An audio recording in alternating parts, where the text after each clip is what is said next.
Welcome back, everyone, to another episode of the Irish Breakdown Podcast, brought to you by our friends over at FanDuel. Happy Friday. Hope everybody's ready for the weekend. But before we get to all weekend fun festivities, we got a Friday free-for-all mailbag to take us home. Didn't have a show yesterday. Glad to be back today where we get to answer your guys' questions. Now, if this does happen to be your first mailbag, put MB for mailbag, or you can put a little mailbox emoji prior to your submission. Lets us know to set that question aside. Super chats get bumped up to the top. Brian, I was scrolling through it. Got a lot of good questions in there today, man. Yes, the IB community has come correct yet again, Trev. Lots of great questions in there today.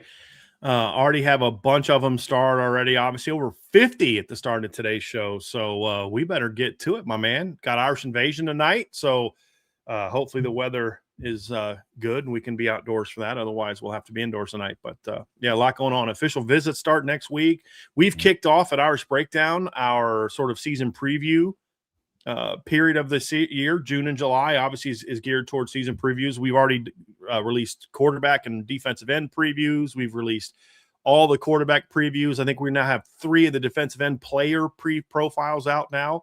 We've done Boubacar, Bryce Young, Keon Keeley. We have a bunch more coming up. So I want to stay locked into irishbreakdown.com, obviously our free site and our membership site for both of those to enjoy all of that action. But yes, I am ready to rock and roll, Trev. Ready to rock and roll. It's going to be a fun one today. Of course, Salty jumped in quick, and we got some here. So we'll start off with our guy, Salty Virginia Peanuts. The Big Ten and the SEC both seem to be opposed to the Congressional Save College Sports Bill, at least in part. Can the bill pass without their quote-unquote approval? Yeah, they don't need any kind of approval whatsoever from the Big Ten and the SEC. The only question is do the ADs and do the school presidents have enough sway over House members and Senate members to vote down the bill? And you say, well, you know, they're in a lot of big states. They're in SECs in Texas. They're in Florida. They're in Georgia. You know, those are obviously some good-sized states. A lot of the other states aren't that big. Louisiana's not that big. Mississippi, Alabama's not that big. South Carolina's not a very big state. Tennessee's a decent-sized state. But it's not so much about that because, like, even in the state of Texas, thank you, it's not just that, okay, you have Texas A&M in Texas. Well, yeah, but that state also has SMU, Baylor, TCU, Texas Tech. I mean, there's Houston. There's a lot of schools there. Not everybody in Texas does the bidding of Texas and Texas A&M. You know, there's other schools that have alums and grads as well. So even then, it's like, okay, you know, if you look at, you know, Florida's in the SEC, but they have 2 teams in the ACC. And so if a deal is better for the ACC, you know, as well, then why would I vote against what's good for 3 of our state schools? Or in some instances, actually 4, because you have UCF now as part of the Big 12. So 3 of our states, 2 of our state schools and another private institution, which University of Miami is private in our state, would want this. Why would we do the bidding of the SEC? And so I think this back and forth between Ted Cruz and the commissioners about whether or not they want a Super League, which it's hilarious watching Tony Petitti and Greg Sankey like, we've never talked about Super League. Well, technically he's right. They've probably never called it a Super League, but that's exactly what you're trying to do. You can play the semantic game all you want, and Ted Cruz wasn't buying it, thank goodness. And I don't think a lot of the other senators that worked on this bill buy it because they see what's being done. And if you look at like Maria Cantwell, who's the Democratic senator from Washington, she's especially going to be against this because her state just had one of their state schools gutted because of the fact that Washington got poached and Oregon got poached and USC and UCLA got poached in the Pac-12. Like, it's not a coincidence that the one commissioner they had there was from the Pac-12, a league that just got gutted by the Big Ten. And essentially the league has gone away with. So now, you know, Washington State's going to go from $35 million a year in the Pac-12 to what did the commissioner say? Their new one is it's $10 million. So you think she's going to be? You don't think she's worried about what these leagues are doing? Of course they are. So it is funny to watch this war of words because what I hope happens. I don't know if this will happen. What I hope happens is they're used to lying to sports media, and then the sports media just globs it up because they want to be in with the cool guys, the decision makers, the people swinging the big sticks. So they're going to kiss Tony Petitti's butt. They're going to kiss Greg Sankey's butt. I don't know that they're getting that same, like, I think they're thinking they can just lie and manipulate people, and then everybody's just too dumb to know what, they said they don't want a Super League. What are they talking? I mean, come on, dude. We all know, and we're not your sycophants. Our jobs are not determined, our salary is not determined by how well your league is doing. So I did love that pushback that we got from them, but it's very self-serving, but I'm not surprised by it. Of course, the SEC is going to look out what's best for the SEC. Of course, the Big Ten is going to look out for the Big Ten. The whole problem is that the SEC and the Big Ten have become bigger than the NCAA. That's a bit of an issue. And not that I'm defending the NCAA. It's more so just whatever the power structure is that oversees the whole sport, whether you like pro-NCAA, anti-NCAA. I usually tend to be anti-NCAA. But at the same time, you also can't have a league that's bigger than the head. It'd be like if the AFC, Trev, you and I were having a fun AFC versus NFC quarterback conversation before the show today when I was driving. And it's like, imagine if like the AFCA became so powerful that they just stopped listening to what Roger Goodell told them to do.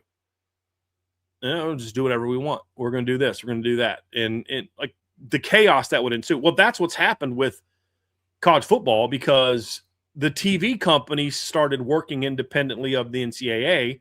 They didn't have to go through the NCAA anymore, which I'm fine with them not going to the NCAA for that. I don't think that's something the NCAA necessarily needs to be running, and they did a poor job of running it when they were in charge of it before the Supreme Court Act in the 1980s. But it's like they became way more powerful than the NCAA, and they just stopped listening to what the NCAA would tell them.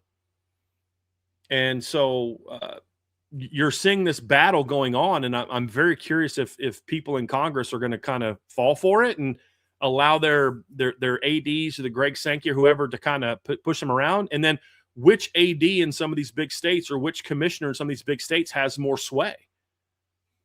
So it's it is interesting, but at the end of the day, they don't need the approval of the SEC and the Big Ten to do anything. Trev, even the pooling of the media rights, every single Big Ten and every single SEC school could vote against it. But if everybody else voted for it, it would pass and they'd have to pool the rights. Now, what you will see those conferences do is they're going to go to they're going to go to Miami and Virginia and Florida State and Clemson and promise them, if you vote against this, when your ACC contract comes up, we'll bring in the SEC and we'll pay you this amount of money. So you're basically bribing them to vote against it, which is ultimately why I don't think the pooling thing will happen from this bill. It'll have to be done in a different way, because I think because I think Trev's only like what, 2 or 3 schools what's there 138 schools right now in college football, right? Yep. And so you'd need actually, I think, 1 school to vote against it, and you're over 25%. That's it. They'll bribe somebody, and somebody will be like, hey, well, yeah, if we pool the money, we may make $70 million if all of us make $70 million. But if we join the Big Ten now, we'll make 90. So once again, greed will win out. That's why I don't think that part will pass. I think they're going to have to go about that in a different way. What are your thoughts, Trev? You and I see that the same. The only part of the bill, and we talked about this at the time when we initially broke it down, is the only part that scares me about the entire thing of it not passing is the pooling of rights. I think there's going to be a lot of people that get hung up on that. I think that's where a lot of people are going to get it's going to draw the most amount of attention from the Big Ten and the SEC is the pooling of the rights piece, because there's a strong argument to be made that the SEC wants there to be a coaching rule. Look what happened down at Ole Miss this past year. The SEC wants there to be limitations in how NIL is distributed, because we view it as, and there is some truth to it, as like an even playing field now that everybody's playing on now, that the SEC can't just hoard players and pay them under the table to stay at their schools. But there's a strong case to be made that the SEC wants there to be a cap on NIL, things like that. But man, it's the pooling of rights thing is what is fascinating about this entire thing. I'm with you. From Adam Garcia, was Notre Dame being snubbed from this past postseason a bigger snub than Florida State? And was it the biggest snub in college football history? No, it's not the biggest snub in college football history because we've seen. I mean, I would argue that we could go back to what was it, 03? Was it 2003? What year did Nick Saban win the championship? Was it 2000 at LSU? Was At it LSU. 2003? It's 2003, where they split the title with USC. And that year, if you remember correctly, Trev, Kansas or Oklahoma was ranked number 1 going into the Big 12 championship. This is the BCS system. Oklahoma was ranked number 1 that year. And going into the Big 12 championship against Kansas State. Kansas State was ranked number 12. And Kansas State absolutely annihilated Oklahoma, number 1 Oklahoma. Number 12 beat number 1 Oklahoma 35-7. USC was number 2 going into that game in the AP, but they were outside of top 2 in the BCS. Well, USC had lost in September to Cal. Early in the year, they had beat number 6 Auburn on the road. Auburn had kind of faded a little bit that year, but blew out Notre Dame, beat number 6 Washington State in November. They didn't play a ton of ranked teams, but USC was just rolling at the end of the year, Trev. The Washington State team, they beat November 43-16. That Washington State team finished, I believe, in the top 10 that year. And then so they go out and play Oregon State in the last game of the year, beat them 52-28. Oklahoma goes out and gets absolutely annihilated by Kansas State. They lose 35-7. And then Oklahoma and LSU stays in the top 2 of the BCS. With all due respect to Notre Dame getting snubbed this past year, that USC snub opportunity to play 1 versus 2 in the BCS title game was a much bigger snub than Notre Dame not going from 11-10 or 11-9. And I would argue that the Florida State snub was worse because you're talking about a higher seeded team that had not lost a game. I mean, Notre Dame, for all of Notre Dame's issues, Notre Dame had control over whether or not they got into the playoff this year. 100% control over whether or not they got into the playoff this year. Because if they just won 1 of their 2 games at the beginning, they're in. Florida State did everything they could possibly do. They 13-0 and got dropped for a team that had lost earlier in the year at home, I believe, by 10. Didn't Texas beat them by 10 that year in 23? So that was the year Texas went into Tuscaloosa and beat them. So with all, I mean, look, I'm pissed. I don't know that that's the biggest snub in Notre Dame history. I still think Notre Dame should have, had a shot to win the title in either 89 or 93. I've said this before. If head to head is what kept Notre Dame from being the winner in 89, their resume in 89 over Miami was way better than Miami's, because it was a crazy resume. Miami won the title. Why? Head to head. Miami lost a game that year, Trev. Miami was not undefeated. Miami had a loss that season. Notre Dame obviously had a loss. It was at Miami. Miami that year lost at Florida State by 14, 24-10. Florida State was a 10-2 team. Notre Dame lost that year to Miami, who was an 11-1 team, by 17. So very similar resumes.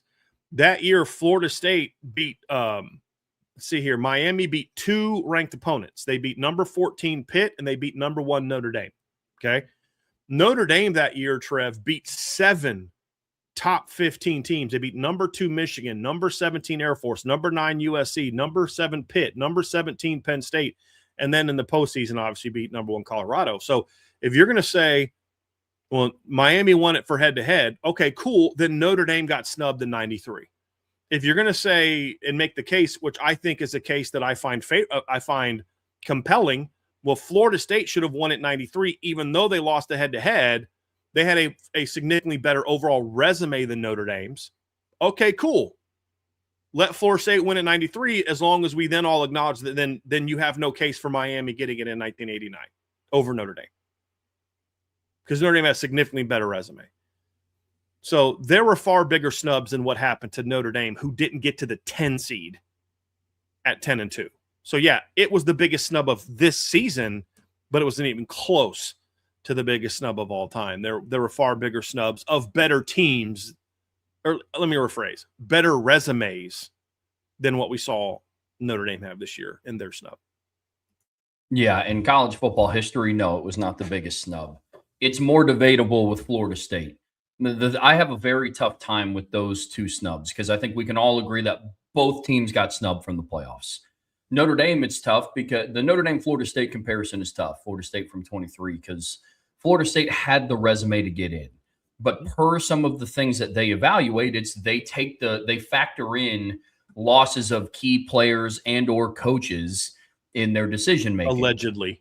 Exactly. And so this year, one of the reasons why I think it makes the snub even more of a crime is that they moved up Ole Miss after they lost Lane Kiffin. Yep. But at the time, like the thing that I struggle with is when I compare the two teams with where they were at the time that the final playoff ranking was released.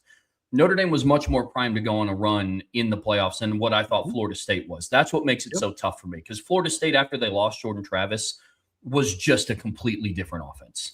Like statistically, defensively, they were still pretty nasty, but yes, 100%. Offensively, they were a very different team. Just to give some stats to Trevor's comment, Florida State coming into that game, they had 494 yards against LSU, 554 against Southern Miss, 452 against Tech, 535 against Syracuse, Duke 420, Wake 508, 501 for Pitt, 521 against North Alabama. Their lowest yardage total of the season up to that point in time was 311 at Clemson in a game they won at Clemson. In the two games without Jordan Travis, to your point, Trevor, they had 224 and 220 yards of offense. But they still won both games at Florida and then beat number 19 Louisville because their defense was still very good. Yeah, that defense was nasty. Their best defensive performance of the season, by the way, was the ACC title game. They held that really good Louisville team to 188 yards of offense. Yeah. But you are correct, Trey. I just wanted to give some data when it says they were a far different team. That they weren't even close to the same offensive team. Just being honest, just throwing it out there, and that's the numbers that show it. So you are correct. Now, here's my question to you, Trev, real quick. Here's where I think it was an unfair thing, though. How would they have been when that quarterback got another month of preparation to be part of the run day offense as opposed to being thrust into the last two games where they were able to go on the road and beat an SEC team and then also win the ACC title by 10 points? That's the counter to that. That's the counter to that. Yeah, it definitely makes it tough. And then where I think the committee just split hairs on is we could play out the scenario of what would this look like versus what Alabama's offense did look like. Agree or disagree with it? I think that's what they came down to. I don't necessarily agree with it, but I think it's a valid point. Like that's what makes the Florida State one so tough. It's a debatable point. I just don't think it's one, meaning like it's one that you can bring up and it's a valid conversation to have. It's just not one that I found overly compelling. You know, this is, Alabama that year also, like here's the deal. Like in the last regular season game of the year, Alabama went and beat at home or on the road a 6-7 Auburn team by 3 points. And then you go look and see, well, okay, Florida State lost their quarterback and they went on the road and beat Florida by 9 on the road that year. And so it's kind of like, yeah, so how did what Alabama did, how was it more impressive than what LSU did? Like that was always kind of my counter to that is why, when talking about the SEC, do we only talk about how the resume has changed or what happened at this time for the non-SEC team? Why do we never talk about how Bama didn't exactly look like a juggernaut of a football team, coming down the stretch of that season? Yeah, they had to win over Georgia. That's a pretty big win. But as you and I have pointed out time and time again, they weren't exactly a juggernaut of a football team that year. They played a pretty soft schedule that year. So Georgia did. So, I mean, I didn't think the win over Georgia was quite what people made it out to be either. But it's the moral story, though, Trev, that's a far different type of snub than what Notre Dame dealt with. And the thing that any argument you were going to make to justify Florida State being out is no longer valid after what they just did with Ole Miss. No longer valid. Because we knew a lot more about what Florida State was going to look like at that point in time than what we knew that Ole Miss was going to look like. It's very true.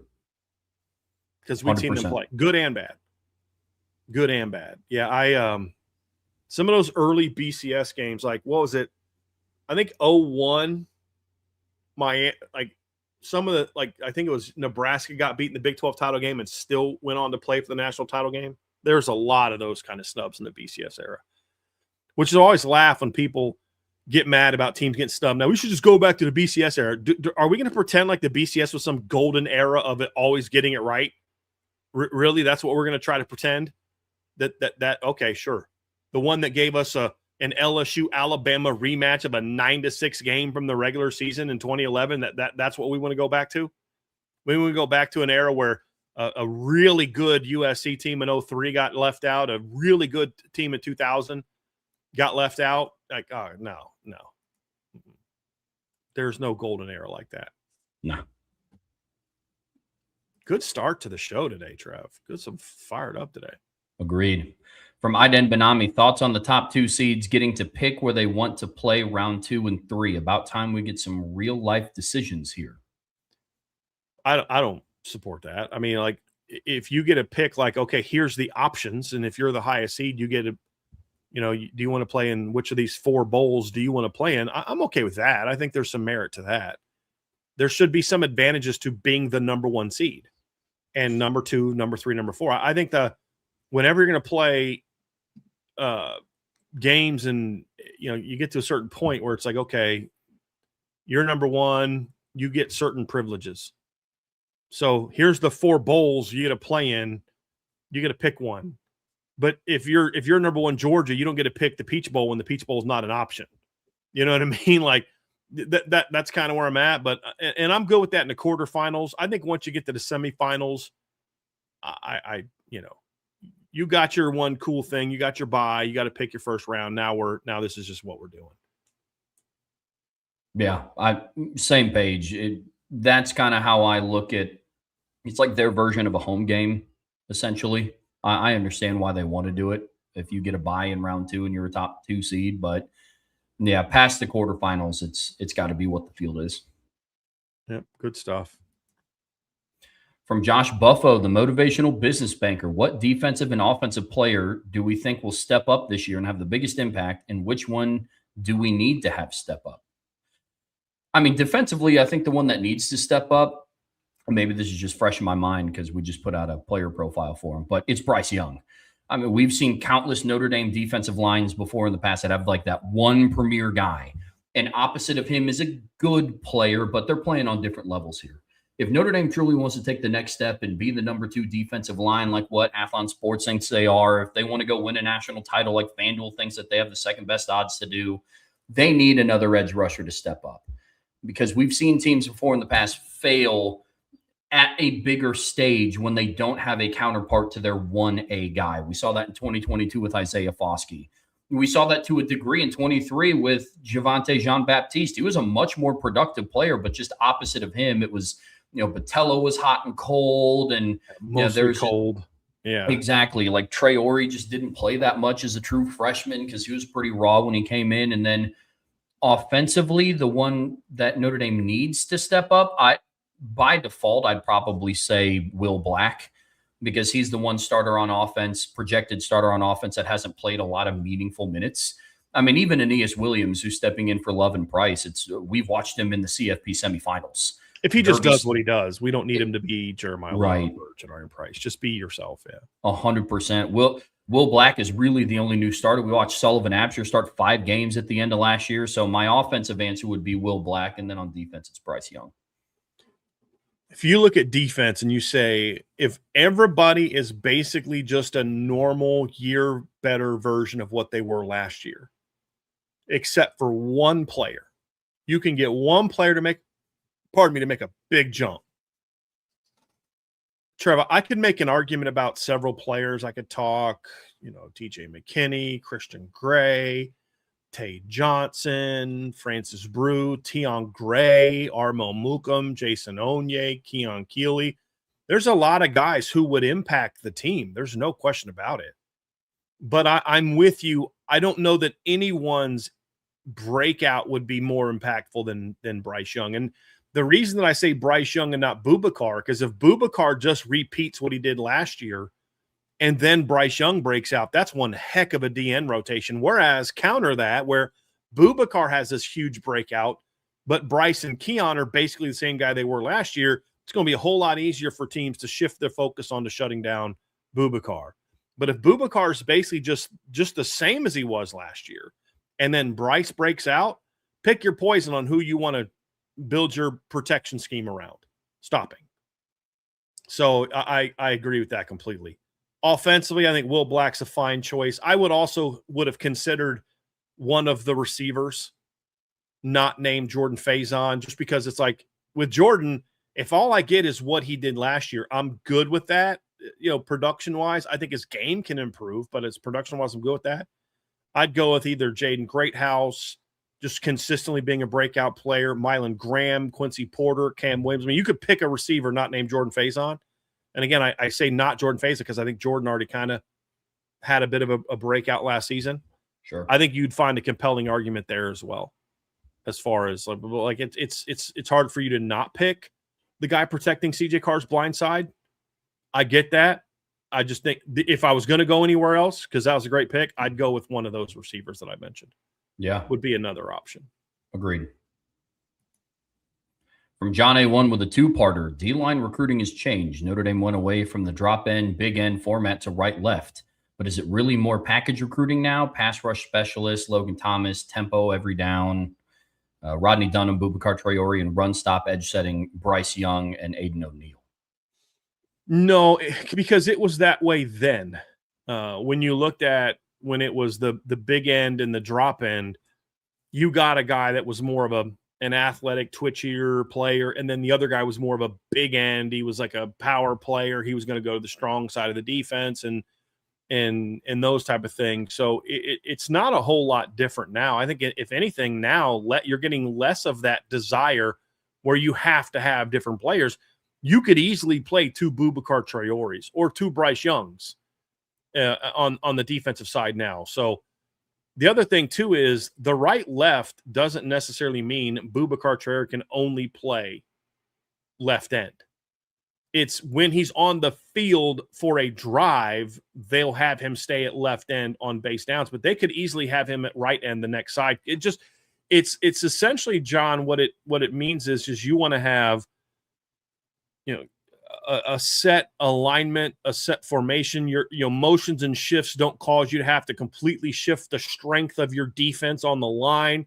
They're doing that at tackle too, where it's like, okay, you shift it over, we just slide down a gap. My 3 technique slides into 1 technique, my 1 technique bumps out to 3 technique, and we're ready to rock and roll, as opposed to it shifting strength. So what that requires is you actually need guys that can play the run and defend the pass. That's more of what you're looking for. So now what you can do within that, however, and this is to the second part of your question, you can still go get an Aiden O'Neal because Aiden O'Neal can do everything. He's just better as a run defender right now. Where an Abraham Cisse or a Jackson Vaughn, just for argument's sake, let's say they're better pass rushers right now. You've got Vaughn, you're hoping to get Cisse. But the goal, the way Notre Dame sees Abraham Cisse and Jackson Vaughn is they're also going to be expected to be really good run defenders. And with Aiden O'Neal and Bryce Young, they're going to fully expect them to develop and be good pass rushers as well. So you are looking for more of a dual threat now than you were then. So I don't think it's really more package recruiting, because if you landed 3 Abraham Cisse's or 3 Rodney Dunhams, you'd be totally fine with that. 3 Jackson Vaughns, you'd be totally fine with that, because you're recruiting players that you expect to become strong in every capacity. That's why the thing Notre Dame worked on with Boubacar Traore the most last offseason was getting him better as a run defender, because he couldn't just be the left end and he's only going to rush the quarterback. You have to be able to do both. So I think it's less package recruiting now than it was then. Keep in mind that Logan Thomas, for example, Bryce Young, Boubacar, a lot of those guys were recruited into a different system. So you can't be like, well, the way that the current offensive line is made up or defensive line is made up, that's why they should do this, this, or this. That's not really how it is. It's like you're building around what you have, and then recruiting. You look at what they're doing from a recruiting standpoint, and so when I look at it's you're always looking for diversity of skill in a rotation, because it doesn't say, well, will Aiden O'Neal could be behind somebody else. Aiden O'Neal may be Jackson Vaughn's backup or vice versa. It's not that Aiden O'Neal and Bryce Young play on one side and then, because if you look at it, who did Keon Keeley back up this spring? Bubakar, not Bryce. He's very similar in body type and style of play to Bryce, but he backs up Bubakar. So ultimately, you've got to be able to do both. But at the same time, there is clearly a desire for different skill sets as part of the rotation. And what that allows me to do is, if I'm playing a team that is a heavy passing team, then I may lean more into the Abraham Cisse player that game. But if I'm playing a team that's more of a strong run game, this may be a game where, okay, Aiden O'Neal, who's always a part of the rotation, maybe is an even bigger factor in this game. And I think it's smart to be able to, especially at a place like Notre Dame where you don't play just one conference for most of the year. So you're playing different types and different skill sets and those type of things. You want to be in a situation where, you know, you're able to have a variety of skills on your roster. Yeah, we started to see a little bit of that last year. That's why I was so bummed that Josh Burnham transferred, because he really started to turn it on in both phases at the end of last season once he got healthy. Yep. From Tommy Guns with a two-parter, make your best team or staff from each era: Freeman, Brian Kelly, Charlie Weiss, and BD, Georgia. I think that's Georgia. George Bob O'Leary. Davie, George O'Leary, Ty Willingham. Okay. And then players can be used for any and all coaches they played for. Example, 04 Brady and 05 Brady. Who wins a 4-team playoff?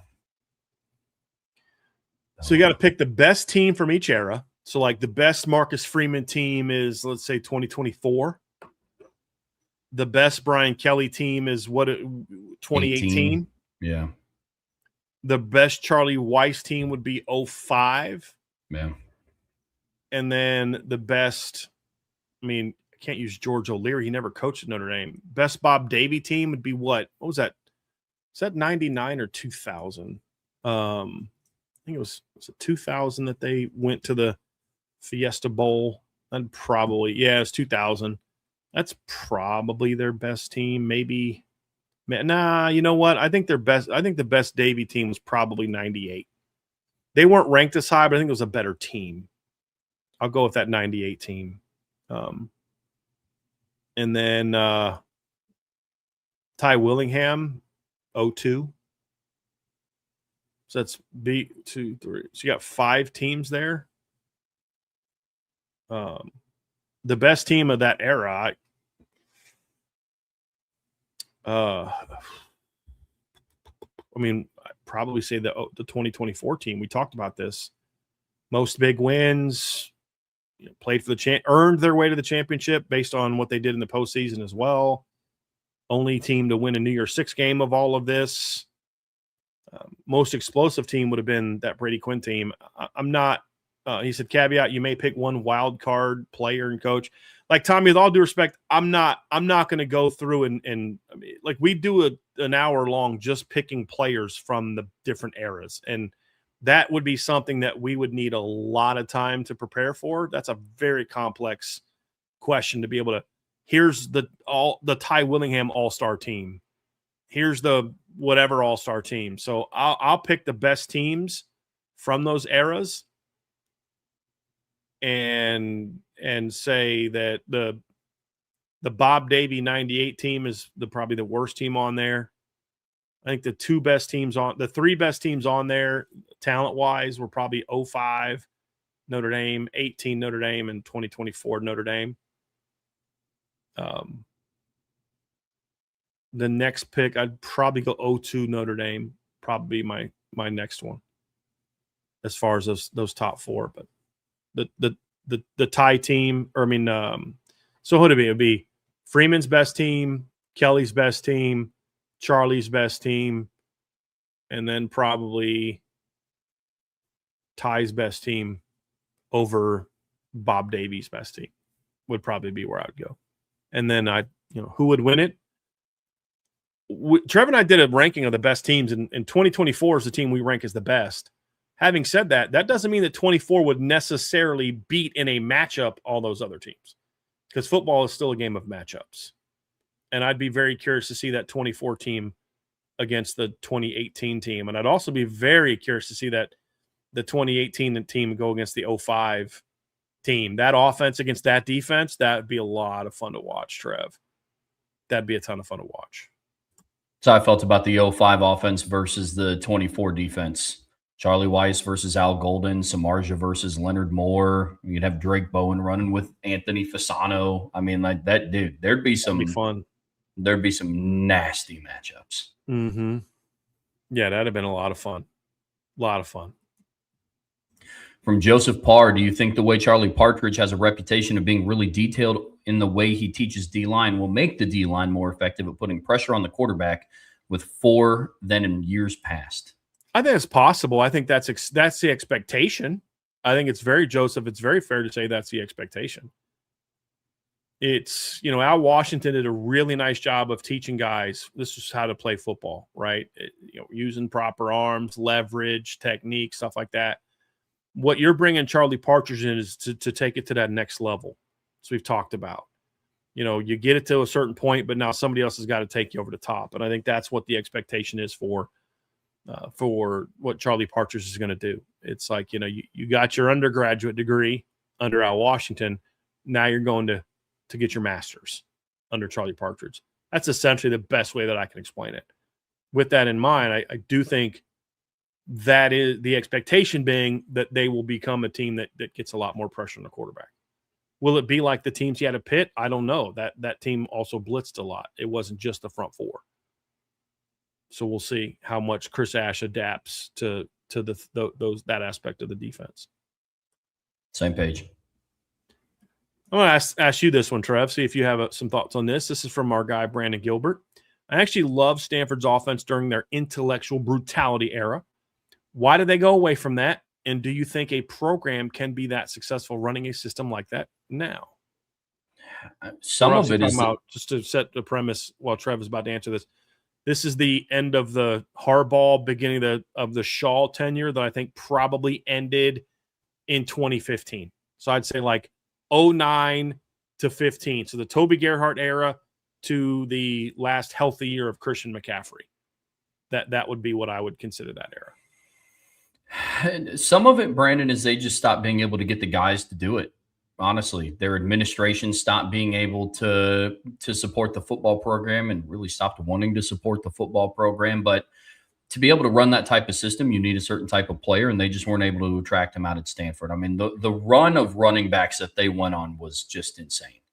I mean, going from like Toby Gerhart, Stephon Taylor to like Christian McCaffrey. I know there's some guys in there that I'm missing, to Bryce Love. You kind of just stop being able to get those players, especially in the trenches. That was a big thing for them as well. Because through that time, like post Andrew Luck, they never had like a lights out quarterback. Like Kevin Hogan was fine, but I would argue he benefited more from being on really good teams than he did him being an elite level quarterback like what Andrew Luck was. Really good game manager on a talented team. Yep. Yes, 100%. So that's probably my number one answer, Brandon. It's like in order to run that style of play and just playing with that level of physicality, you need to attract a certain type of player, and they just stopped being able to do it.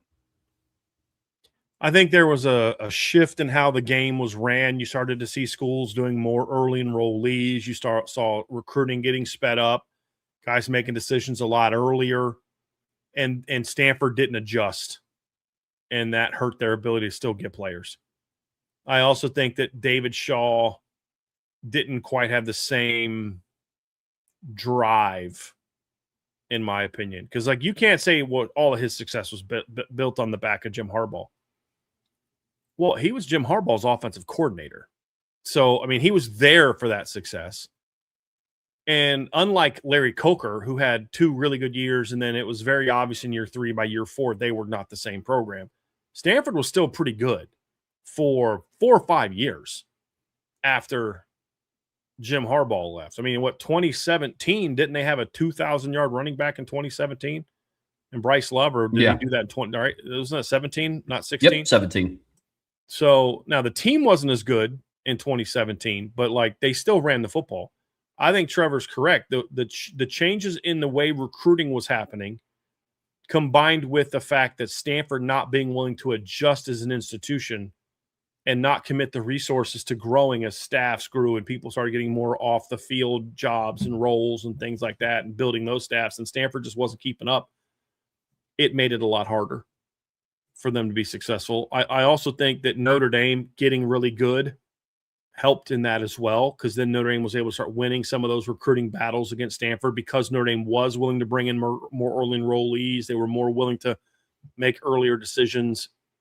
I think hurt them a little bit as well. There's a lot of factors that went into it. Now, do I think someone could run that system now? Absolutely. Yeah, somebody could absolutely come out and say, hey, we're going to go a lot of 21 personnel, 12 personnel, motion shift, and run that system. Absolutely, because to Trevor's point, it's not like they were when they were really rolling, it's not like they were a team that just went out there and their quarterback barely passed for 2,000 yards and they were a borderline triple option team. I mean, Andrew Luck threw for over 3,300 yards in each of his last 2 seasons. He threw for 69 touchdowns. He had as many touchdown passes his last 2 years at Stanford that Brady Quinn had his last 2 years in Notre Dame in a passing offense. So I certainly think, and you are spot on, Trev, with all due respect to Kevin Hogan, who was a heck of a winner at Stanford. And let's not forget the quarterback that Notre Dame beat in 2012 was Josh Nunes, not Kevin Hogan. I mean, Kevin Hogan still threw the ball a decent amount. I mean, threw for 2,700 yards, 2,800 yards. I mean, so it's not like they just reverted to this ground and pound team. And with the better quarterback, would have thrown the ball more. They were putting tight ends in the NFL. They're putting receivers in the NFL. Like they were successful throwing the football as well. You could certainly see a team do that now, in my opinion. Go get some big time receiver. I mean, I don't know that we're going to be too far away from seeing that from Ohio State this year, Trev. Don't be shocked if Ohio State's doing 12 personnel with Henry and Jeremiah Smith with 2 tight ends running from under center, running power O and duo and stuff like that while throwing play action bombs to Jeremiah Smith at times. Don't think that's not kind of what they're doing. And that's not also too much different than what Notre Dame did on their way to the national championship in 2024. I would also argue that what Stanford did is not that much different than what Indiana did this past year offensively. I mean, Fernando Mendoza was barely over 3,000 yards at the end of the season, like pre-postseason. What did he end up with? He was only at 3,600 for the season, 3,700 in the season. Something. He was 35. That was in 16 games. He had 41 touchdown passes this year. Again, in 16 games. He threw 9 touchdowns in the postseason. That means he only had 32 only. But that's what Andrew Luck was doing back then in basically the regular season with 1 bowl game. So the difference is that when Indiana did it, they were doing it out of the shotgun. And there's a lot of people that still don't think that you can be a power football team out of the shotgun. So if you're not lining up under center, you're not that same team. With Indiana this past year, Trev, rushed for 212.9 yards per game. Like, how is that not exactly what Stanford was doing back in 2011? They're a very physical offensive line. Stanford, the year 2011, when Stanford had that last great David Shaw or Jim Harbaugh team with Andrew Luck, they averaged 210.6 rushing yards per game, 213.8 in 2010. 174.3 the next year, 207.4 the next year, 158.8. Christian McCaffrey's great year there at 223.6, 5.1 per carry. The year that last year, Christian McCaffrey, 2.8.9. The year where Bryce Love had his big season. Let me find that. He had 2,118 yards. The year that Bryce Love had 2,118 yards, they only averaged 202.8 6-point yards per game. That's less than what Indiana averaged this year. And they were a downhill, run the football, efficient pass game team. So I do think we've seen teams that have done that type of system now. Notre Dame did it in 24. Indiana did it this year. The only difference is they're doing it out of shotgun as opposed to lining up under center. Indiana ran a lot of 12 personnel. Notre Dame ran a ton of 12 personnel 2 years ago. So I think we are seeing that already in college football, Trev. It just, because it's not identical 21 personnel with the fullback in the eye, running power O, was a spider 2 Y banana that, it's not it's absolutely the same philosophically. It's what Indiana did philosophically this year to win a title is exactly what they did. And when I mean philosophy, I don't mean West Coast. I mean, we're going to pound the football, play physical defense. Our quarterback's going to be a great game manager, and we're going to need him to make some plays during the game, but be smart, run the offense, which means we can go into the postseason, which they did this year, and win 3 playoff games, and our Heisman Trophy quarterback never throws for more than 192 yards in the postseason. Let me say that again. The Heisman Trophy winning quarterback for Indiana in the postseason never passed for more than 192 yards in a game. 192 against Alabama, 177 against Oregon, 186 against Miami. They ran for over 200 yards in the game, ran for 185 against Oregon. They were a team that was built around balance, motions and shifts and misdirection and play action and all those type of things. Very similar philosophically, or I should say philosophically, because I think philosophical might be the wrong word, because that and gets you thinking like philosophy of football. It's West Coast versus whatever.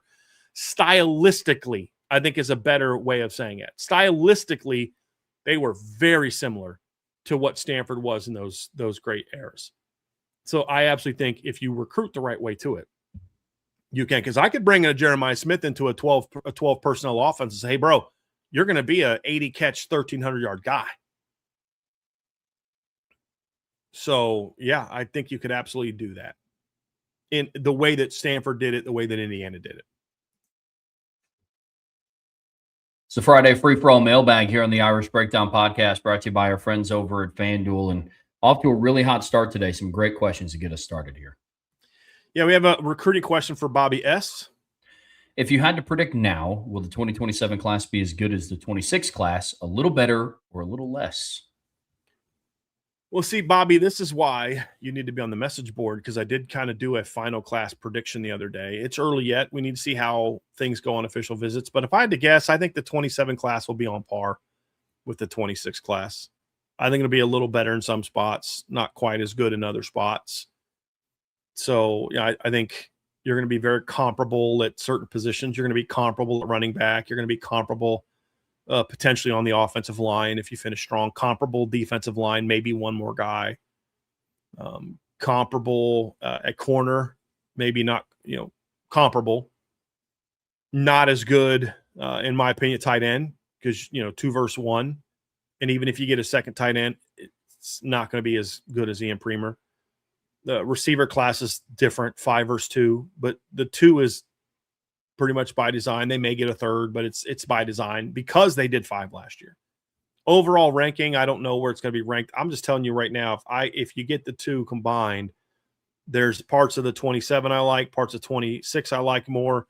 But the big thing is they recruited this class to complement last year's class. That's where you got to kind of, instead of looking at it 26 versus 27, which I don't know is necessarily a real helpful way of looking at 2 classes, it's combined. So if you go out and sign, 5 receivers one year, and then the next year you're like, man, it's 26-7 recruiting class. I can't believe they only took 2 receivers. Well, which receiver class do you like better? Well, I like the one that had 5 compared to the one that had 2. But they only needed 2 because that one got 5.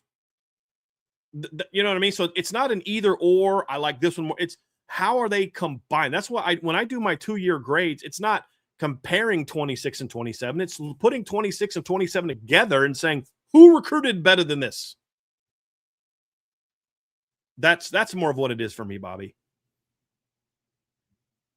Thoughts on that, Trev?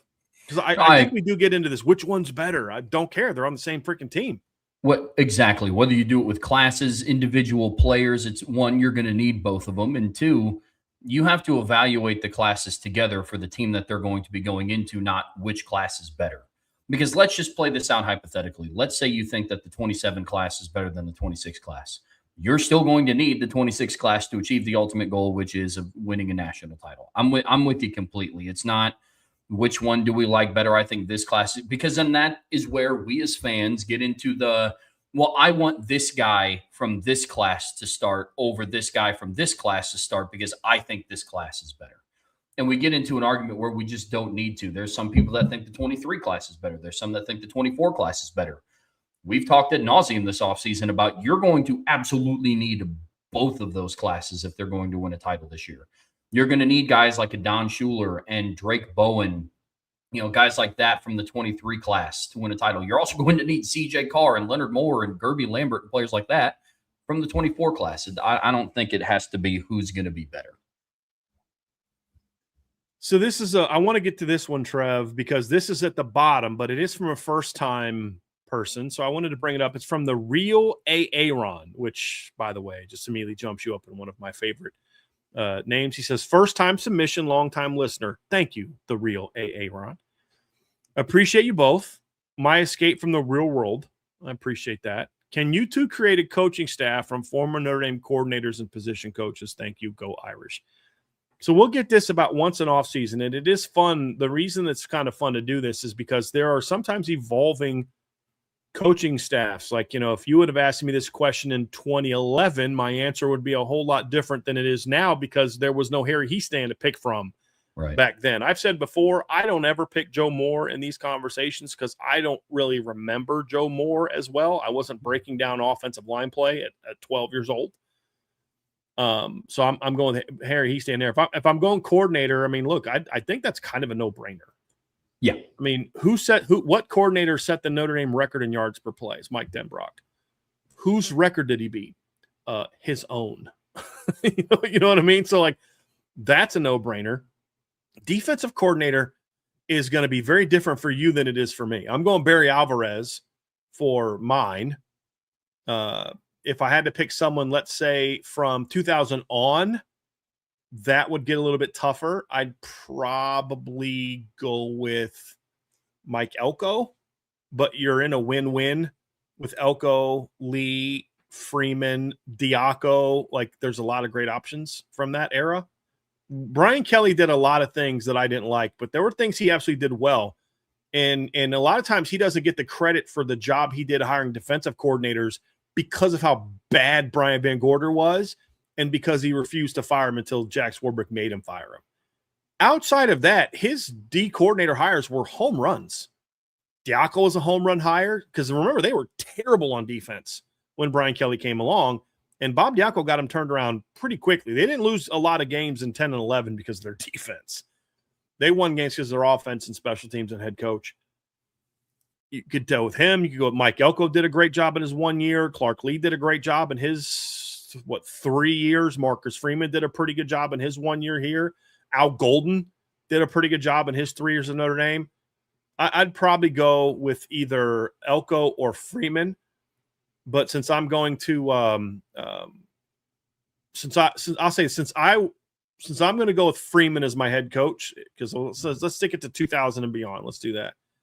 So that way you can kind of be more like, we won't have as much of a difference. If I'm going to take Freeman as my head coach, if I win all time, my lifetime, I'd go Lou Holtz. Then Freeman is my head coach, and I'll have Elko as my D coordinator. So far, thoughts on head coach, offensive and defensive coordinator, Trev? Yeah, same page there. I don't, and especially in my fandom's lifetime, defensive coordinator, it's much more debatable. I don't think offensive coordinator is, and head coach certainly isn't in my lifetime. So, quarterbacks coach. I mean, as of right now, I'm half inclined to just go Gino Guidugli. Yeah. Yes, I would definitely take Mike Elko. Somebody asked Elko over Golden. Yes. Here's the reason why. I should probably specify why I'd go him and Freeman over Elko if I didn't have Freeman as my head coach. they were both much better recruiters than Al Golden. Like Al Golden's defenses isn't as good in 2024 if he's doing it under Brian Kelly, because they wouldn't have the same players. Freeman being the head coach allowed him to get good players that he wouldn't have been able to get. Mike Elko was outstanding at Notre Dame. I'm with you on Gino. The only other exception would be Matt LaFleur. Yeah, but he was only here for a year. But I'll go Elko. I mean, I'll go Gino Guidugli at quarterback. Yeah, running backs coach, I'll go Dylan McCullough. And you're in a win-win there. You got Dylan, you've got Jay Juan Sider, you got my guy Tony Alford. Even Lance Taylor did a pretty decent job. Yeah, coaching running backs. Autry Denson was the exception to that, obviously, and they had some bad. Like Tim Hinton, Brian Kelly did not hire running back coaches real well. Marcus Freeman's hired more in 2 years than, because remember when if we were to go 2000 beyond, I mean, Brian Kelly didn't even have freaking Tony Alford coaching his running backs at first. He had him coaching slot receivers. Remember that? And he had Tim Hinton as his running backs coach, which was dumb. But you get Tony Alford eventually took back over, but you're in a win-win there. I'll go Dylan McCullough. Just the recruiting coaching combination was outstanding.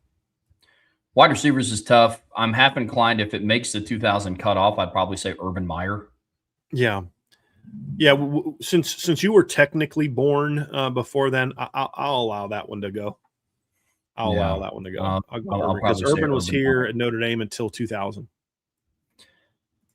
Tight ends, real quick, if I couldn't go with Urban Meyer, I'd probably go with Mike Brown.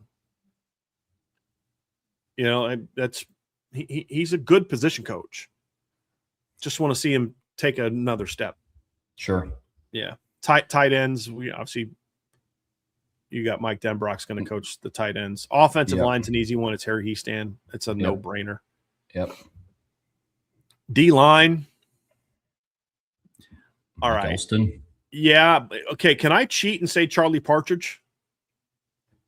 Sure. I'm going to say Charlie Partridge because of what he's done. His track record of success at other places is outstanding. If not him, I'd probably go Mike Elston. I'd be fine if somebody will take Al Washington. I think Elston was recruiting a little bit more consistently down at the end. Would probably be where I'd go. Linebackers, I'm bringing back Clark Lee, because wasn't he the linebackers coach under Elko's defense in 2017? Yeah, then I'm bringing back Clark Lee for linebackers. And then secondary, I don't know how you go with anybody else outside of Mike Mickens. Okay, let me say this. So for secondary, let's say I were to say, Trev, let's hire a corners and a safeties coach. Well, there's two answers. Okay, number one, Mike Elko would probably coach safeties, but he's just going to coordinate safeties coach.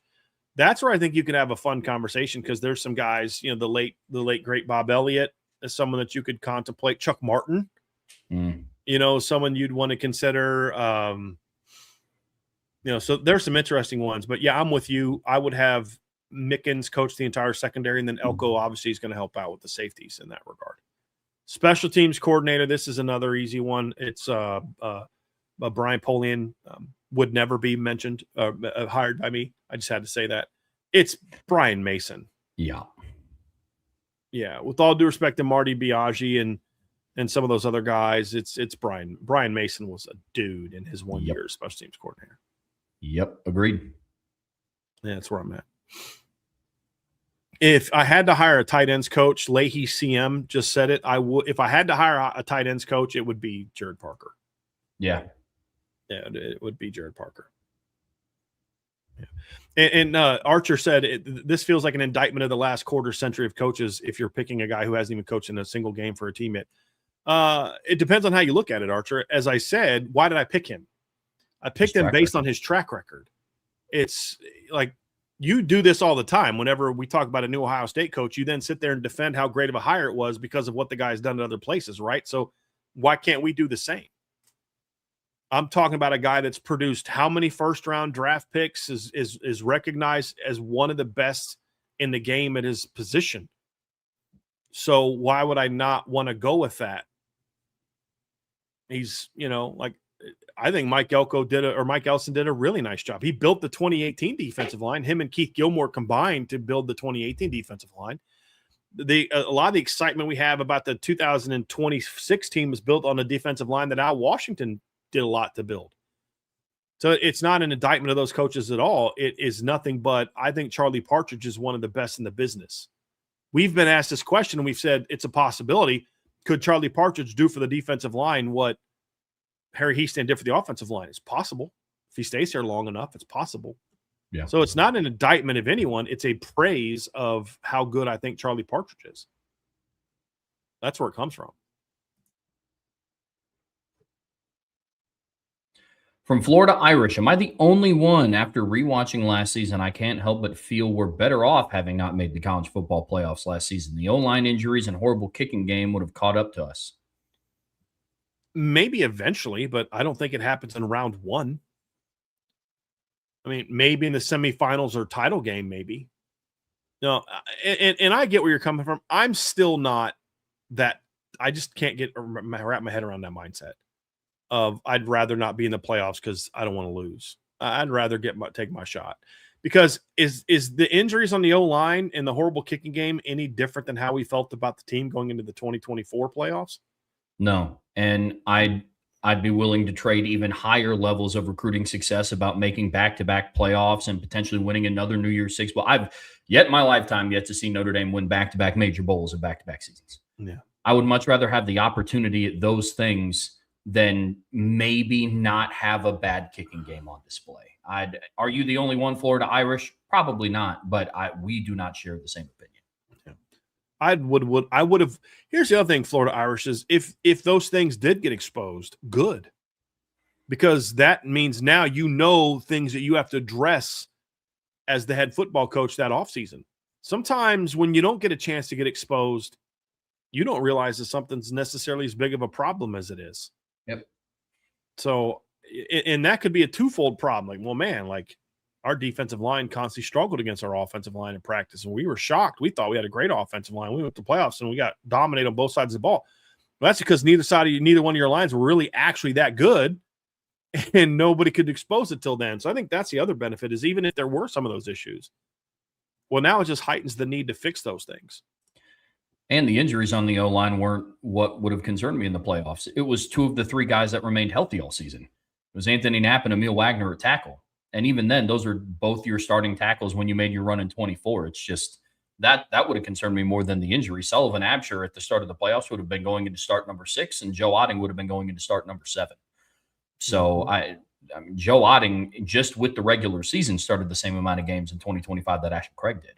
Now, we can have a conversation around who is better in that offense, who gives the offensive line a higher ceiling. Is it Otting or Craig? I think that conversation is fair, but the injuries wouldn't have, because I would have watched that offensive line against Pitt on the road. It's not a very long conversation. It's definitely Ashton Craig, but that doesn't mean that the guy that replaces him can't be good. Hey, the defensive line was way better with Boubacar Traore, George Patel, and Riley Mills. I mean, aren't we glad that Notre Dame didn't concede the Georgia or Penn State games because they didn't have Benjamin Morrison anymore? They didn't have Riley Mills anymore, and Boubacar Traore, and Jordan Patelho, and Charles Jagasaw, and Jeremiah Love had a big old knee brace on. Like, aren't we glad that they didn't bow out of the playoffs with all those missing players back in 2024? Like, I get what you're saying, but I would want to see that. I would want to see that play out. But you also can't ignore the fact that they did have those issues. They were a flawed team, just like everybody else was outside of maybe Indiana. I still would have liked to have seen that team go to the playoffs and compete, because even with those warts would have been a very dangerous football team. Yeah. Very, very dangerous football team. From Sean Stewart, what are your thoughts on Nick Saban's comments at the congressional hearing? He can't stack rosters the way he could in the past, and he's upset. I'll be Sean, I'm sorry, man. I'm tired of this. I'm so tired. I got to be careful because Sean's a great poster, and we don't always have to agree on everything, but we got to stop with this, because I don't like the person who's doing the talking, that I'm going to dismiss whether they're right or wrong. Even if Nick Saban is upset because he can't stack rosters, let's just pretend for a second he's that shallow and that upset that he's willing to go before Congress and share this thought. Let's just say that's why. Okay, fine. Is he right or is he wrong? Is the things that he's recommending for the sport, is he right or is he wrong? I don't care about the motivations. It's like a debate I got in with some, well, I don't care that these provisions were put in to protect players because they were made by people who have an agenda. I don't care if there's an agenda. I don't care if they're doing it for the wrong motives. Is the proposition right or is it wrong? Like, look, people know politically I am a right-leaning person. If the Democrat Party in Indiana said we are going to fight to get rid of property taxes, guess what I'm doing? I'm siding with the Democrats because it's right or it's wrong. I don't care who delivers it. It's either right or it's wrong. I don't care what the motivations are. Is it right or is it wrong? So if you want to argue why he's saying it, fine. I don't care why. I'll ask you, is what he's saying right or is it wrong? Is it going to be good for the sport or bad for the sport? Some of the things he's saying I really, really like. Some of the things moderate on. Some of the things I don't necessarily agree with. But I get so tired. The guy's been coaching football for 50 years. 50 years. Do we really think that he's so shallow in this conversation that he's doing all these things simply because he can't stack rosters? What do you think he's going to do if the changes are made? Come back into coaching and start stacking rosters again? He's 74 years old or 73 years old. He's done coaching. Maybe, just maybe, whatever reason that got him out, he genuinely cares about the well-being of the sport that he dedicated the majority of his life to. Why do we always have to give like negative motivations to people and then just allow that thought, feelings on the person to just I'm not even going to hear what you have to say because I don't like you. We see this in pop. Oh, a Democrat said it. I can't support that. Why? It's one thing you've been saying for 20 years. And now that a Democrat wants to do it, you don't like it, or you've been advocating for this for 20 years, but now a Republican said it, so you don't want to support it? How stupid is that? We see that all the time. I don't want that to happen in sports here. He's either right or he's wrong. Simple as that. I listened to the Pac-12 commissioner say things that I agreed with and some things I didn't agree with. I don't care about her politics. I don't care why she said it. I don't care. I don't know anything about the lady. It's just her proposal good or not good?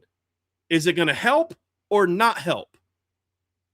I just have a hard time believing that Nick Saban is going to be saying as much as he's saying, going before Congress now for the second time, simply because he's pissed that he can't stack rosters. You can't possibly think he's that shallow. I hope you don't. There's no way that I can believe that. If he's just saying it on ESPN, but unwilling to go before Congress, okay, you might have something. You're going to run your mouth on ESPN about this, this, or this, but then you get called to go for this committee and you're not willing to do it. Now that tells me you have some motivations that I don't agree with and I don't really support you. But even then I would say, okay, but is it right or is it wrong? That's my whole thing. And look, I don't think that Nick Saban loves the NIL era, but I don't think it had anything to do with not stacking rosters. I think it had to do with the fact that someone who, in his way, now he and I would probably agree to disagree on some of the ways he believes in building young people and developing young people. I'd say, hey, I think you should have put more emphasis on this, this, and this. That's fine. It is what it is. We'll agree to disagree. But this is also someone who had kids over at his house all the time. His wife was involved in their lives. He cared about, he's not Kirby. So I think when he says, I bowed out because I'm bringing these kids over to my home and my wife and I are talking to them and their families and all they want to talk about is how much you're going to pay me, how much you're going to pay me, how much you're going to pay me. This is not what I got into this for. I don't think Nick Saban has any problem with players being paid. I think he has a problem with the system that creates to where that's all they seem to care about because there's just nonstop, I'm always chasing that dollar. That's my problem. And I share that problem. Am I mad? Because here's the deal. If you think that the things that Nick Saban are right, then who cares what his motivations are? Because here's the deal. As Notre Dame fans, Trev, the NIL era as it's currently constructed is great for Notre Dame. They're killing it in this current era. But I still hate the current era. Why? Because it's bad for the game. It's bad for young people's future. Now, for Notre Dame, I think it benefits them because Notre Dame doesn't just sell top dollar, top dollar, top dollar. There's more to it, which is why they're successful. But again, I agreed with more of what Nick Saban said than what Pete Bavacqua said. Same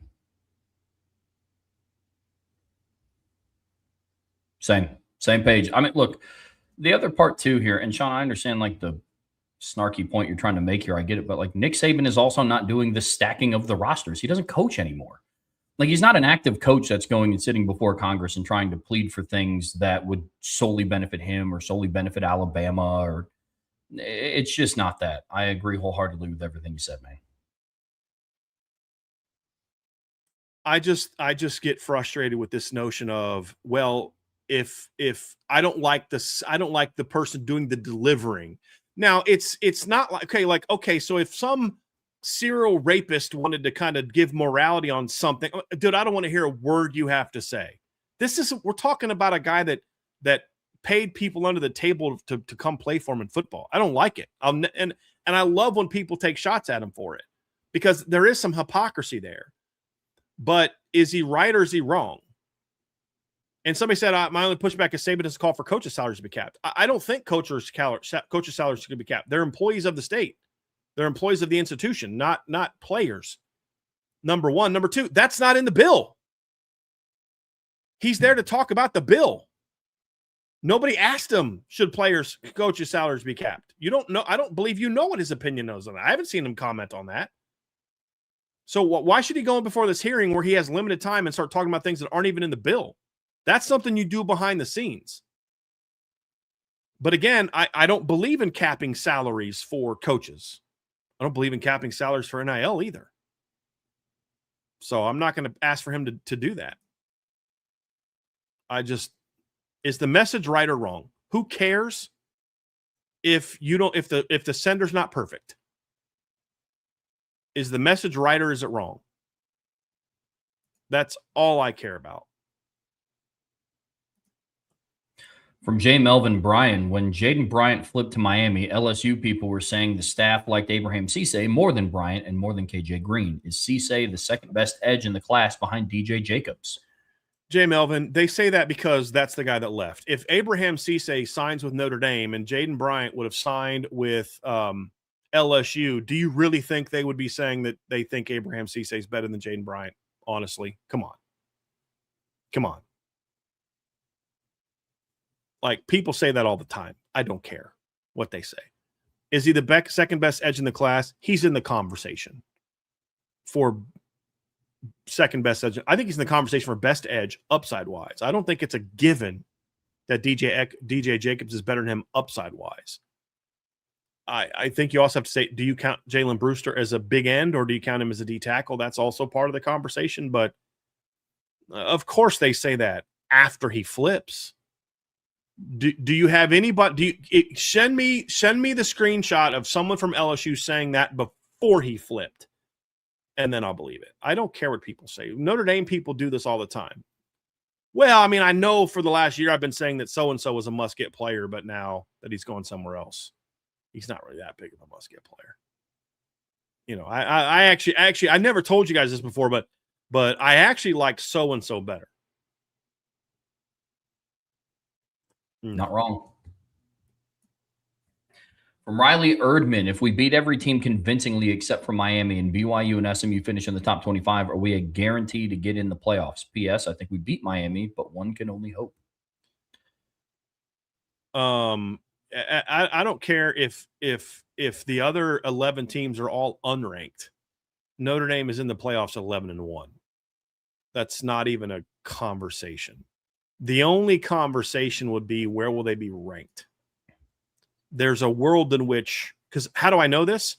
I just watched Indiana do this 2 years ago. They went 11-1, got smacked by Ohio State, and that's the only ranked team they played all year, and they made the playoffs as a 10 seed? So they were actually the 8th or 9th ranked team, I think. What were they, Trev? They weren't ranked 10th because they got jumped by Arizona State. Yeah. So they were at least 9th. I'm going to look it up right now. And I promise you that Notre Dame's schedule this year will not be as soft as the one that Indiana had in 2024. So, Indiana was the 8th ranked team. So Notre Dame would get a home seed at that point in time. So in the current format, Indiana would get a home seed in the current format. So Riley, there's no doubt they're in. Like, Notre Dame fans need to get that out of their head. They're in at 11-1.